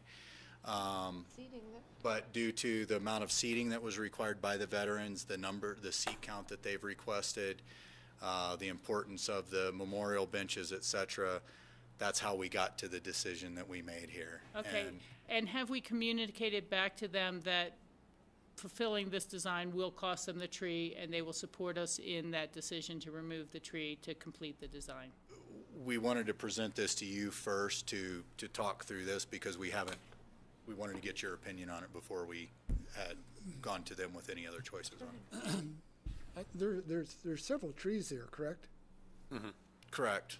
Because it's hard to tell from the photos. So you've got. So this one's right in front of the courthouse, which is right here. Yeah. Which this actually isn't quite representative of the size of it. The scale that actually comes into, as you can see in the picture here, these two basically intersect. So this tree is going to remain. Yeah. This tree would be the one that's coming out. We do have trees that are going back into the landscape area around this as well, just besides this one. So this is, I apologize, this is the construction plan, not the full landscape plan. But this one was the clearest one to show what we were trying to show for graphic purposes. So there is other landscaping, trees, et cetera, that will go back into the park area. It's not like we're taking this tree out and then there's only going to be one tree back in there. Right, and back to Rachel's, to your point, we're actually mitigating by planting some additional trees right on site, right. just in a better place. So I really don't have a problem with that. I mean, this is, we've been working all along with the vets, the committee, and as long as they're understanding and comfortable with it, and they should be on our letter to the city if they're comfortable and understanding the Yeah, it's a good idea. purpose of it. Plus, just a protection of the historic building from the encroachment of the evergreen there. Yeah, I'm fully okay proceeding that way, as George is saying. I just wanted to make sure at this public meeting, we'd ask the question, are there any other ways to do it? Absolutely. And so my basic go-ahead is, I say go-ahead if the veterans say go-ahead. Okay. Steve? I would love to see the tree repurposed if it's taken out. I have a friend who makes mandolins and fiddles, and he uses spruce wood for the back. I could have him look at it and see if it's suitable for that, but maybe there are other carpenters or craftsmen who would be able to use portions of the trunk of the tree for some kind of artwork or sculpture or something that then the tree could go on living in kind of a memory of the Veterans Park kind of a thing. So that would be something we'd have to probably look at pretty soon if you're going to take the tree out sooner than later. Sure. We can talk to Nick about it. Nick has got a lot of connections in the community with the landscape side of things, and we can certainly check back with him. We do know that we've got, based on this, we are going to move pretty quickly because this is an integral part of us getting into that building itself. So we've got a tree company lined up to be able to come in to start the removal, but we can check with Nick and see if that comes out in certain sections and just require that of the removal. We can store maybe some of it on site for a little bit after it's limbed maybe in some fashion, but I don't think it hurts at all to check on that because it's been a mainstay in this community for quite a while. So. My luthier friend plays in Aspen every 2 weeks, so he'll be here in short order, and I could just have him go by and look at the tree. He would know immediately looking at it whether it's suitable or not for his purposes. But tell him to bring a truck, we'll load him up. Greg. My concern about it is, one, I'd love to know the age of the tree, and I'd love to really have the perspective of the veterans in the community about just how important this tree is to their park, because it seems to me that this is a sentinel at the Veterans Park, and if we'd suggested cutting the trees down in there earlier, the reaction would not have been very positive. So I'm concerned about approving something like this before I know where they stand, and maybe you already have that, but I have a problem with this. I think this tree's been there longer than the courthouse has, perhaps, or as long. So. And if there's any other way we could do it, I'd love to pursue it. If it meant cutting a notch out of the memorial or moving the memorial, I know you guys don't like that idea, but hey, this tree's been there 130 No, I don't think it's that old. years. It's not that old. What's that? I don't think it's that old. Do you know? It's old. Do you know how old it is? Nobody did. Right. We did look at historic photos of the courthouse, and a lot of these trees were not in existence, but we don't know when they were planted around there. So But it is a beautiful just a tree. thought. I want to make sure that we don't do this by dark of night, so to speak. Absolutely appreciate that. We really do. I know Nick has been working with the vets a lot, but I can tell you the meetings I've been in, they are absolutely more concerned about that memorial and providing seating space the and tranquil ADA area, access. the seating, that bringing in another large tree that's going to set there is far more, or the seating and the way this is laid out is far more important than that tree. I can tell you from those discussions, but I'd be happy to double check back just to verify that with Reassure me. Thanks. Absolutely, I can do that. Yeah, for if you hear that they are adamant about saving it, let us know. Well, yes, absolutely will, because it'll change the entire way that we approach this. So we've been very clear from the beginning of this with the veterans community that we considered this sacred space for the veterans, and we've been deferring very much to the veterans during the design process. So if the veterans were to come back and suggest a design change along these lines, I think that would be very much in line with what staff's recommendations would be. But based on our conversations, we're trying to toe the line that we made a commitment to that community that they'd get to design this space. Yeah. So. Okay. So I'm glad that discussion was tough because we felt it was going to be as well. So thank you for that. So I'm going to tie myself to that Great. tree. Now, last question, where does the monument go? It doesn't. So the monument remains stays exactly No, where. I mean, I'm no, sorry. I'm this sorry, is new the monument. entrance sign. Oh, right here. Is that, No, that's no, right. the big monument. Oh, the monument. Oh, The no. monument sign over here. It'll be So- over there. What's even more important, what's happening with the roses? Those are going to go back in. Those go back in. Because I know someone's keeping them in a greenhouse for us. Correct. They go. They Guys are the line best. this. They line this wall. Yeah, and that's this great. wall right here. Hopefully we can preserve them. Thank you very much for your efforts. And also the fencing. That was Oh, another the wrought iron request of the fencing. board. Right. Yep. Which is right. And it's in rough shape. We're going to have to do some work with it, but So- we're honoring that request to keep that You guys will historic pull it portion off. back. So, Thank you for your attention to the Well, details. and again, this is all about this whole community, and those are important factors. So, okay, we'll move on to the ambulance portion here, and again, this is just to kick this off. This Look is at it, the it's done the view of You guys yeah. are really- This is a view as approved by the board. So Looks nice. we're going to walk you through at least some schematic designs here, and Gabe's going to do that for you and kind of point out what this really looks like, because I don't think you've had the opportunity to see what the interior really looks like here. So some 3D views. So go ahead, Chandler. Oh, it's nice. Yeah, maybe so. Why don't you I can come on move over you. here? I think so. It'd be easier for you, and you can run the mouse too. So. It's just like the matchbook set that the kids were playing with this It does, weekend. doesn't Fire station. It's like a set of bakery trucks. Except not the way my son used to say fire truck. He could not say that in public. Must be a kid thing. I remember my children saying And the my same father-in-law was fire chief. It was bad. Well, we're really proud of the design. I think we've worked really hard to make sure that it's efficient and something that lasts for many, many years through changes. Certainly we wanted to look into the crystal ball and figure out what's going to work for today, what's going to work for 10 and 20, 30 years from now as well, which, as you know, is difficult, right? So as the building sits right here, just to give you a little perspective, off in this direction here is is Aspen Valley Hospital. Behind the building over here is the Health and Human Services building. The corner and the main entrance of the building will be right here, so it'll have a really nice view as you're coming up the road into the campus. It should have a nice, warm, inviting entrance, which is exactly what we were looking for. We're very proud of our service, very proud of what we have to offer in our community, and certainly wanted to make us a warm feeling place for that. So as we go in, this will be the main entrance. As you walk in, there will be a really nice presentation wall right here where we'll be able to put a nice couple of pictures and really show off our service. As you walk around the corner here, goes into a training space for us with a small room off to the side to put tables and chairs away should we need to.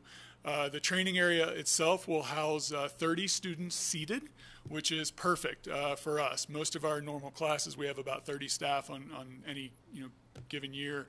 And with that, we'll be able to do our normal classes and training as we've requested in years past, which is certainly something that we keep up with on a regular basis. The nice thing is we'll also be able to offer this to some of the community groups that want to use it as well as county groups that would want to use it.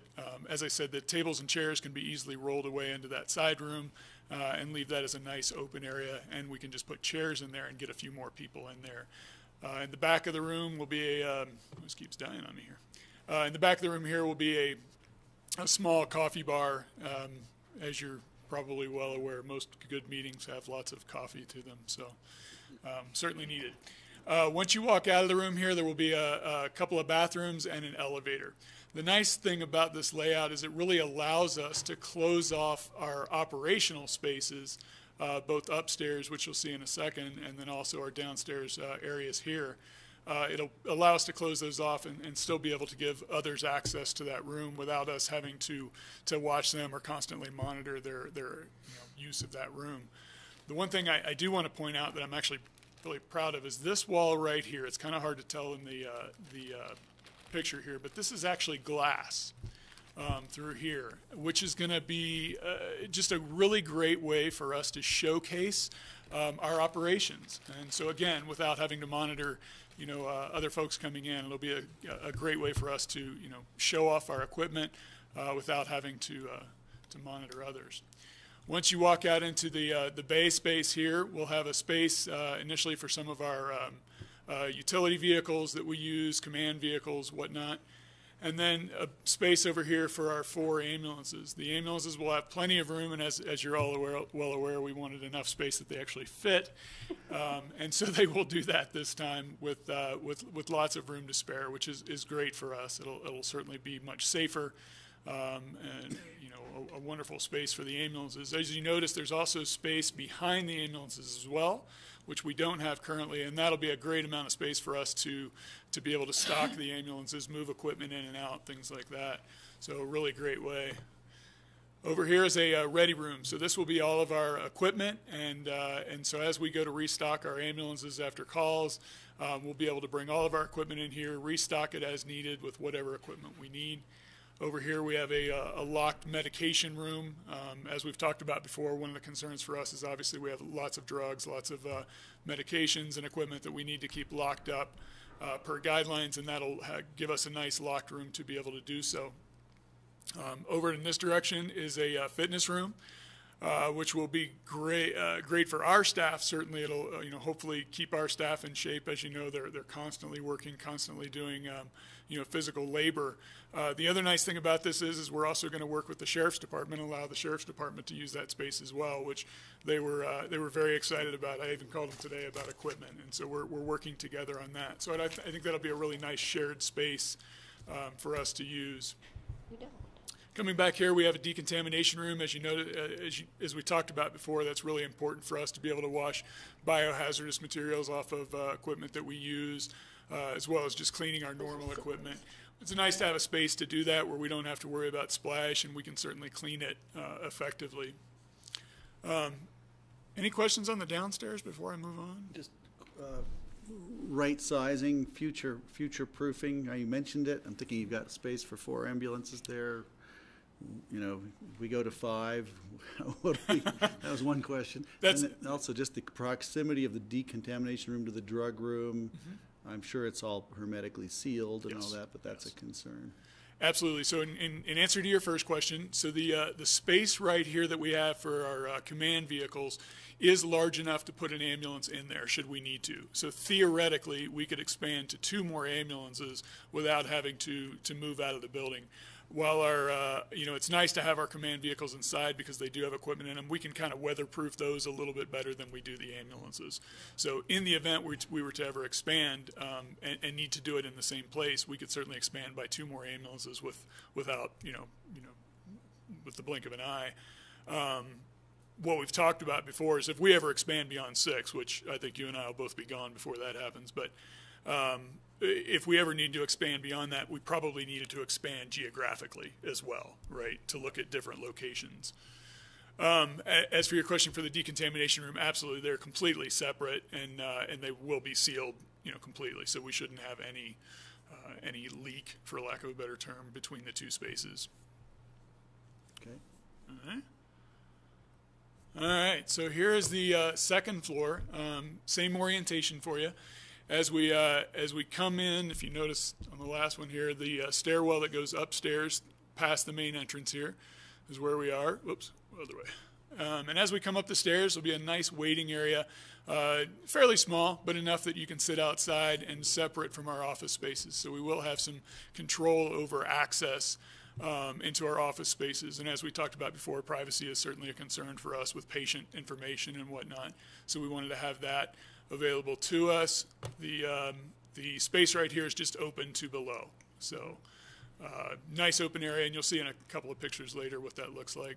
As you walk into here, we'll have 3 offices on one side with the ability to flex into a 4th. We'll initially use that as a training room, as a flex room for sleeping should we need to during our large events. We can also use it for a little bit of storage as well. And walking around the other side of the center section here will be the director's office, a small conference room, and then a report writing room. As you're aware, a lot of our job doesn't always involve just patient care. It also involves documenting it later. So we certainly wanted to have a nice space to be able to do that. The center space here is a mechanical room.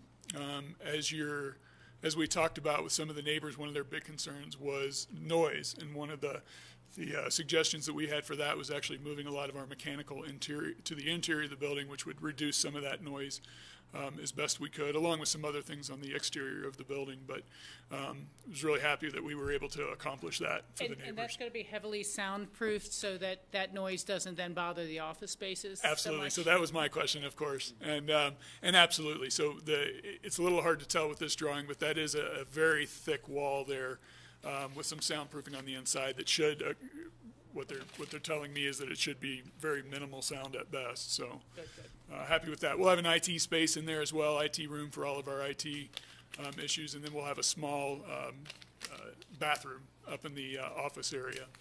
So that really encompasses the office side of the building. The center of the building is more of our common space and kitchen area. So we'll have a really nice kitchen, fully outfitted. Again, our staff is there for 24 hours a day. They cook there, they eat there, they sleep there. So this is really important for them to have a nice space to be able to do that. It's obviously cost effective for them as well to be able to cook and eat in that space rather than eating out all the time. Dining space with enough to seat not only our staff but their families, and that's really important for me to, on a day that they're working, they're there for 24 hours. I certainly miss my kids working for 24 hours. It's nice to be able to have them to come and sit and have dinner with us at times. So certainly a nice big space for that. Then the other space in there is just a relaxing area for them. We'll have a TV space in there, some couches, some chairs, a place for them to relax. I'll show you later in the pictures, but this entire section around here is actually clad in a wood lath, I think is probably the appropriate term for it, which really should soften it, and hopefully eventually we'll get you some really good color pictures and 3D pictures that'll show it, but I think it's really going to have a neat look to it. I'm really excited. The back section here is what we're terming the residence. So this is really our quiet area. And so as you pass through this door right here, we'll have a locker room for all of our staff to be able to store all their equipment there, all of their uniforms, whatnot. And then as you walk further back through here, we'll have 4 bedrooms. And then these will be shower rooms, shower and bathrooms. So the entire thought with this area is this is really the quiet space that only our staff goes into. This should be their safe space, for lack of a better term. Should fit them really well, and again, it should fit us well into the future for needs for sleeping and staff. We also wanted to bring the outside in as well. So on the back section of the building here, this is a deck area right here that does have an overhang, and then a little bit larger deck out to the outside that is outside of that overhang. These are all windows along here with doorways to come outside, so certainly allowing them to get some nice fresh air every now and then. The other side of the building would be, as you saw in the picture, would be just onto the tarmac area where we could pull the ambulances Washer and dryer. Right up here. Right there. That's would be washer and dryer and utility room. And what's the direct access to the Bay Area? So there's a back stairwell right here. Zip right down there? Yep, you bet. And so they should be able to, if you think about the bulk of the day, they're going to spend probably in this common area, report writing room, so they'll have easy access in either direction to get downstairs to the ambulances. And then certainly at night, they'll be able to go directly down the stairwell. No fire pole. No fire pole. No fire pole. No fire pole.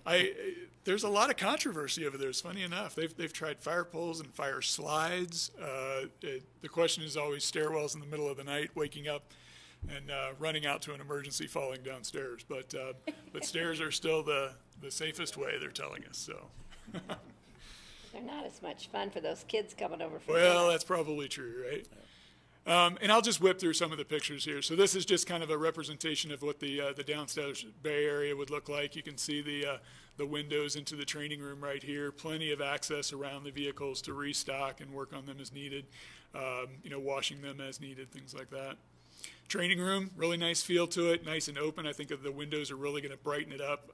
You've all been in trainings where you feel like you're in a cave for 8 hours. Certainly don't want that to happen. So great look there. This will be coming in the main entrance.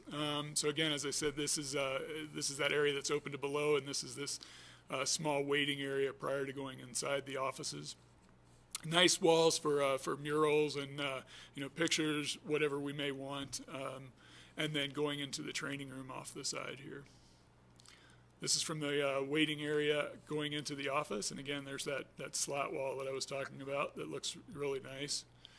Nice big open kitchen area. As I said, I think this will be a really interesting, really nice room to relax in and enjoy time with our coworkers for sure. If you notice, the ceiling is open. I was worried that this might be a little too industrial for us, but that's when this open area came in here with the wood on it.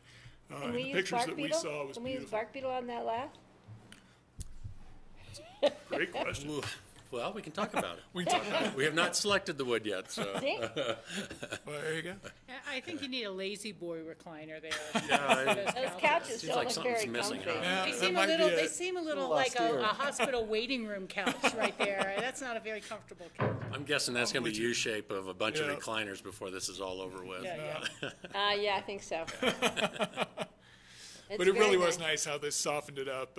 Again, I think this is going to have a really nice, comfortable feel to it. Very nice, warm, inviting, and a nice place to be for 24 hours. With our staff for sure. So I'll let you. Yeah. Any you have questions other on the questions with that? building? South side windows to the south and west. I didn't see any here. I can't remember what the design showed before. The back ones, And, like the back wall, does the workout room have any windows in it? So a lot of this back wall is actually at grade. It will be underground I forget what the depth There's a is, slope but it's factor there. it's a bit. So there's very little windows along the back side here, which is why partly with the training room, obviously, that we wanted to bring in light from other ways. The fitness room, one of the things I didn't mention was right here is actually a garage door, a roll-up door. Okay. So where we found some efficiency was, typically a workout room, you can pack stuff in, but it doesn't give you much room to do a workout, for lack of a better term. So if we roll up that door, we should have some extra space by moving you that did that ambulance for a little bit. ventilation. No. Yeah, It'd be nice and comfortable. But it really should, great efficiency of space, but also bringing in some light from these bay doors, which will be glass as well. So yes, trying to bring in light from different directions, and then certainly upstairs, lots of light through here, through these windows, windows in the office spaces and report writing room as well. The bedrooms have, minimal space or minimal windows here. We did have to have windows there for egress, Right. but ultimately, again, they're bedrooms, so we expect that they're going to be, dark, or it's okay to have them a little bit darker than normal. And then, of course, along the front of the building, we'll have the large open windows here, which will give us quite a bit of natural light. And then we're having the easy to draw, kind of light darkening shades at night for no light escape. Yes, you bet, absolutely. And that was a lot of what we were trying to manage To the was neighbor. the impact to the neighbors. So having those windows recessed on the patio helps a lot, and not having large windows on the, I guess that's the west side. I was right? gonna say, if you remember the neighborhood that we've talked to quite a bit is off to this direction. So part of this design was putting the darker spaces in that corner to allow even less light transfer. So we really did try and listen to every one of their concerns, and I'm actually really proud of our team that we were able to meet the bulk of them with good design and good planning here for sure. And Gabe, I have a safety concern with the glass windows in the conference room and the meeting room. Do you gonna have any kind of bumper? I don't want your utility vehicles backing into those windows. There will be a bumper Not system. that I don't trust your guys' backing up skills, but late at night, you've had a rough call. Ching. I would agree. You've I would heard agree. about the new Apple campus where the staff, they've had a high incidence of staff walking into glass walls because it's all glass. They don't see them, so they have all these injuries. So be ashamed to have to call an ambulance. These guys, if they Unintended walk- consequences, right? If they run into them, they got Band-Aids right there on the Yeah, truck. there you go, know? right? Yeah, it's a little hard to see in this picture, but there is a buffer in there Okay, that will I help just- us for sure, yeah. I think it looks very nice. So we'll go to the parking lot real quickly, and then we'll wrap it up here. Yeah, 'cause But as you know, one of the largest impacts to this entire project is just the parking. Number one is the lack of parking available now, and the fact that we're going to be taking away 14 spaces where this is going to go. We have asked, as part of this work with Gardner, Chamberlain Associates is to take a look at reconfiguring this parking lot, and they have now come up with a design that by reconfiguring this, cutting down the width of the kind of the loop that bus uses now that comes through here, sizing that down a little bit, repurposing some of the space as it sets now. As you can see, it's a lot of wasted space where that U is, so they've gone in and really taken a good look at this, and they've picked up not only those 14 but additional spaces now to where we're providing more. That's great. Yeah, so we're pleased with that. As part of our budget, we did set aside some money, knowing that we were going to have to do something with this parking lot. So the thought is, and was until just recently, that we were going to maybe do the parking lot first ahead of the building itself. Because we've got utility relocations, and then the fact that this has to be scraped and redone. So we're talking probably about a 2-month period of work in there that we're going to have to figure out a different method of either using the hospital parking, maybe busing some employees in. You know, this isn't new because the hospital went through this as well when they had to redo their parking lot. So we're working with down it. by the church. Exactly. That was used at the chapel, and actually employees were bussed in. So we're having those conversations now. However, just recently we found that we cannot run our permit for this separate of our application for the whole building application. They won't take a look at this without it being part of our full application. So I think we're back now to probably doing the parking lot after the project takes place itself. So it's just a matter of timing in making this work. We've submitted, we're now in our second review of the staff's requirements before we submit on our planning side. The city's been responsive. Aspen has been responsive to our submittals. It's just that what comes back out of it, it's taken us a bit to rebuild all that information and get it back in. So I'm just a little concerned that we're even going to hit our break ground deadline now.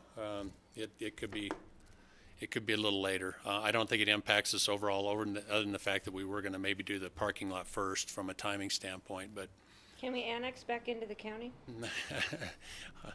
I'm not sure we could do that quick enough for us. But so I have a question. I don't understand. The original plan was to do the parking first, get that done before we started the building? No, actually, the original plan was to do it second. And then in our work that we've been doing the last month and a half was, hey, you know what? Let's flip this. I think we can do this separately. So we then thought, okay, let's go ahead and pull the utilities and the parking, put that on a separate permit, start it through the building process in hopes that we could get that approved. And they're not going to allow us to do that on 2 separate tracks now. So it's got to go through our entire planning process first. So if that's the case, by the time we get through the 60-day period, going through the council and the permitting side of it from the land use side, we won't have the ability to do this without impacting probably the higher season. So we're going back now to doing the parking lot on the backside. Yeah. Just regarding the architect who designed that parking lot, it's well aware of snow storage and snow removal, and it looks a lot tighter now for the bus circle, and I just want to make sure we're. I was going to say, have we checked with RAFTA about the redesign? Yeah. And they are comfortable with that? Yeah, RAFTA has been involved with us. In fact, we've had conversations about redesigning even this loop through. We have talked about now coming down. We have a preliminary design that John is. You may want to talk to that and EOTC and maybe what that future may look like. But coming up Castle Creek is putting a loop right off of it that's only a bus loop that goes back in instead of looping clear through. So, and it's hard to describe without showing you that picture. Yeah, there's some slope in it. Yeah, so we've been looking at that because we're using so much space to maintain a loop around our parking lot that creates some benefit maybe if there's drop-offs right in front, but it can also generate conflicts of use. Yeah, the drop-offs in front. And so we looked at it'd be possible to do a smaller loop right off of Castle Creek, but that would require, I think, a broader conversation with the EOTC, both on probably funding because that starts to get outside of our ambulance project, or at least only our ambulance project. Great idea. Although it does help quite a bit. And so that that is one of those conversations that, as we've been looking at alternatives to meet our parking requirements and such, that came out. I'd like to see if we could find a way to do some sort of survey, whether it's through RAFTA or the hospital or our human services, about how many people, though, are getting dropped off or picked up on crutches, or, you know, being somewhat, you know, in a bad situation, because that's what concerns me. You know, if I was on the bus and I was, you know, going back for a visit after a hip replacement or whatever, you know, you'd want to ride the bus all the way up to the top of the hill and then get off and walk over to the hospital. You know, and I know they don't stop there. The bus doesn't stop. They don't there. stop there for the hospital. Yeah. Well, not in front of the hospital, on the road. They don't as they turn. They don't stop there. They actually do. They do stop there? They will stop on the road. They used to drive through. Request it from the, when somebody has that type of injury they used to drive or through difficulty walking. And so that's what, I mean, I would just like to check with them first about what that utilization number is. I agree. The people from Twin Ridge and Castle Creek and all those it's not a difference in their walk, but others. And right now, we're maintaining the circulation that exists, so that would be a future that's a future thing. I'm just saying yeah. I'd like that considered as we. Yeah, and it's too bad you can't do the parking lot first, because then you could utilize the parking that's going to be taken up by the building, so it's going to make the crunch even more when you have to redo the parking lot after the building. Yeah, there's big impacts. There's no doubt about it, and we're going to have to try to work through those. We've talked to the hospital about utilizing for staging for the project Loop Road here. If this would have gone first, we could have maybe taken this portion to stage for the project and still had enough parking spaces. So, I mean, there were some real positives in trying to do this first, but just from a timing standpoint, it looks like it's not going to flow like best laid plans, I guess. Keep our fingers crossed. Is there any temporary restriping of the parking lot that remains that would get a few more spots? I mean, is that something to go back and ask these designers to say, hey, you know, this is going to be our long-range plan, but during construction phasing, are there ways to make recommendations about, I mean, it's just a thought about how to maximize what space remains as temporary with new white lines. Yeah, you know where I think, and that's a good thought, Rachel, this is the existing, as you can see, and there's really, I mean, it's about as tight as it can get. I can tell you where the spaces are going to come about is that the county and the hospital have partnered for a security individual this year. You all approved that in the budget, and one of their missions are to go through here and make sure that this is being utilized for the HHS parking. This is highly popular for driving to and then hopping on the bus and skiing or biking. A lot of those spaces are being eaten up that way, and I think some of that additional security, I think, is going to help free some of that up. That might, and then are any of the trees in the current design going to go away in the secondary design? Well, that strikes me, if that was going to happen, maybe those trees could come out sooner, even if not the full parking lot design. And then that might give you a few more spaces too. Okay, we can look at that. That's a good thought. Because, yeah, we are going to have to, it's going to be scraped. If they're going to come out anyhow, and then it allows you to reconfigure during the construction phasing. Yeah. We may be able to pick up a couple right in that center island there. But yeah, that's actually really a good thought. So. Okay, are we good? But that's the update. Stay tuned, and we are working to try to get the applications through as quick as we can. So. Sounds good. Perfect. Thanks. All right. Let us know about the tree. No, I want to ask about the diameter of the tree over by the plaza. Just wondering, it'd be fun How to many know caliper inches or whatever? how big Do we know around what is the that? caliper of We that do, is? but I don't remember off the top of my head. I apologize. And is it at shoulder height or chest height or knee height? Yeah. No, I mean, They do it at chest height. They do. About that. I think it was somewhere between 24 to 27 inches. But see, for me, that would be very different. I'm not so sure that the replacement cost would be that high. Again, if you subtract the other It's trees that we'll be significant. planting, the new tree to replace that tree. I don't know if we get I think we credit ran for them, and the our numbers were plans. 20,000. Well, they quoted if it was damaged during construction, it would be 80. Don't forget your mic. That's a removal. Okay. Yeah. How much? Putting a new one in is $80,000? If it was damaged during construction, it's an $80,000 tree. So. In the middle of the. Under Right, the so chainsaw. what it would be to remove that, not due to construction damage or whatever, I don't have an actual number, it's calculated out. based But upon again, that. get them to translate it into how many caliper inches of trees we have to replace as opposed to Yeah. dollars. And Yeah, that, sure, that'll yeah. be a different number. Yeah, and again, we're doing that, but as you know, we've removed quite a few already over Yeah, here. But weren't several of them disease? We got disease certificate on several of them. Yep. But we've been putting in a few. So we've got a line item. We're tracking those, the pluses and minuses. But they're all great comments. And the good thing is we're all working in the same direction, which is the good thing. And it looks good. Okay. Thank you, Sounds good, gentlemen. looks good. Appreciate Thanks it. for coming. All right. Good. Thanks. We have total confidence in you. Okay, do we want to continue? We still have 2 more items here, folks. We have our open discussion and we have our joint meeting discussion. Be out of here in 6 minutes. Yeah. Good, I'll keep going. Sure. Do we have any open discussion? I don't have anything additional for you. I don't either. I already brought up the acro lunch, so that was easy. Yeah. Or no, I breakfast. don't. Other than, I'm really gone a lot this next month, and I'm sorry. Yeah, right, with that smile on it. I'm really sorry I'm going to be in Costa Rica. Joint meeting discussion. This is just a reminder for you guys that if there's anything that is coming up that we're working on setting up these meetings, but if there's anything timing-wise that you want us to take into consideration to bring that up. John and I are meeting next week with Steve and Steve. Yes, the 8th. Yep. Isn't it? Okay. Yeah. Good. Okay. No, I mean, I would just say on that is to the extent we keep them timely so that perhaps when we have issues to discuss about the ambulance barn and the parking, that's when we talk to the Aspen Valley Hospital. And so just as issues that we know evolve. And the trailers with the city, but that won't be ripe for this next meeting. Right. All right, so if there's nothing else, tomorrow, noontime? Sounds good. All right, See you thanks, then. Grassroots. Thank you.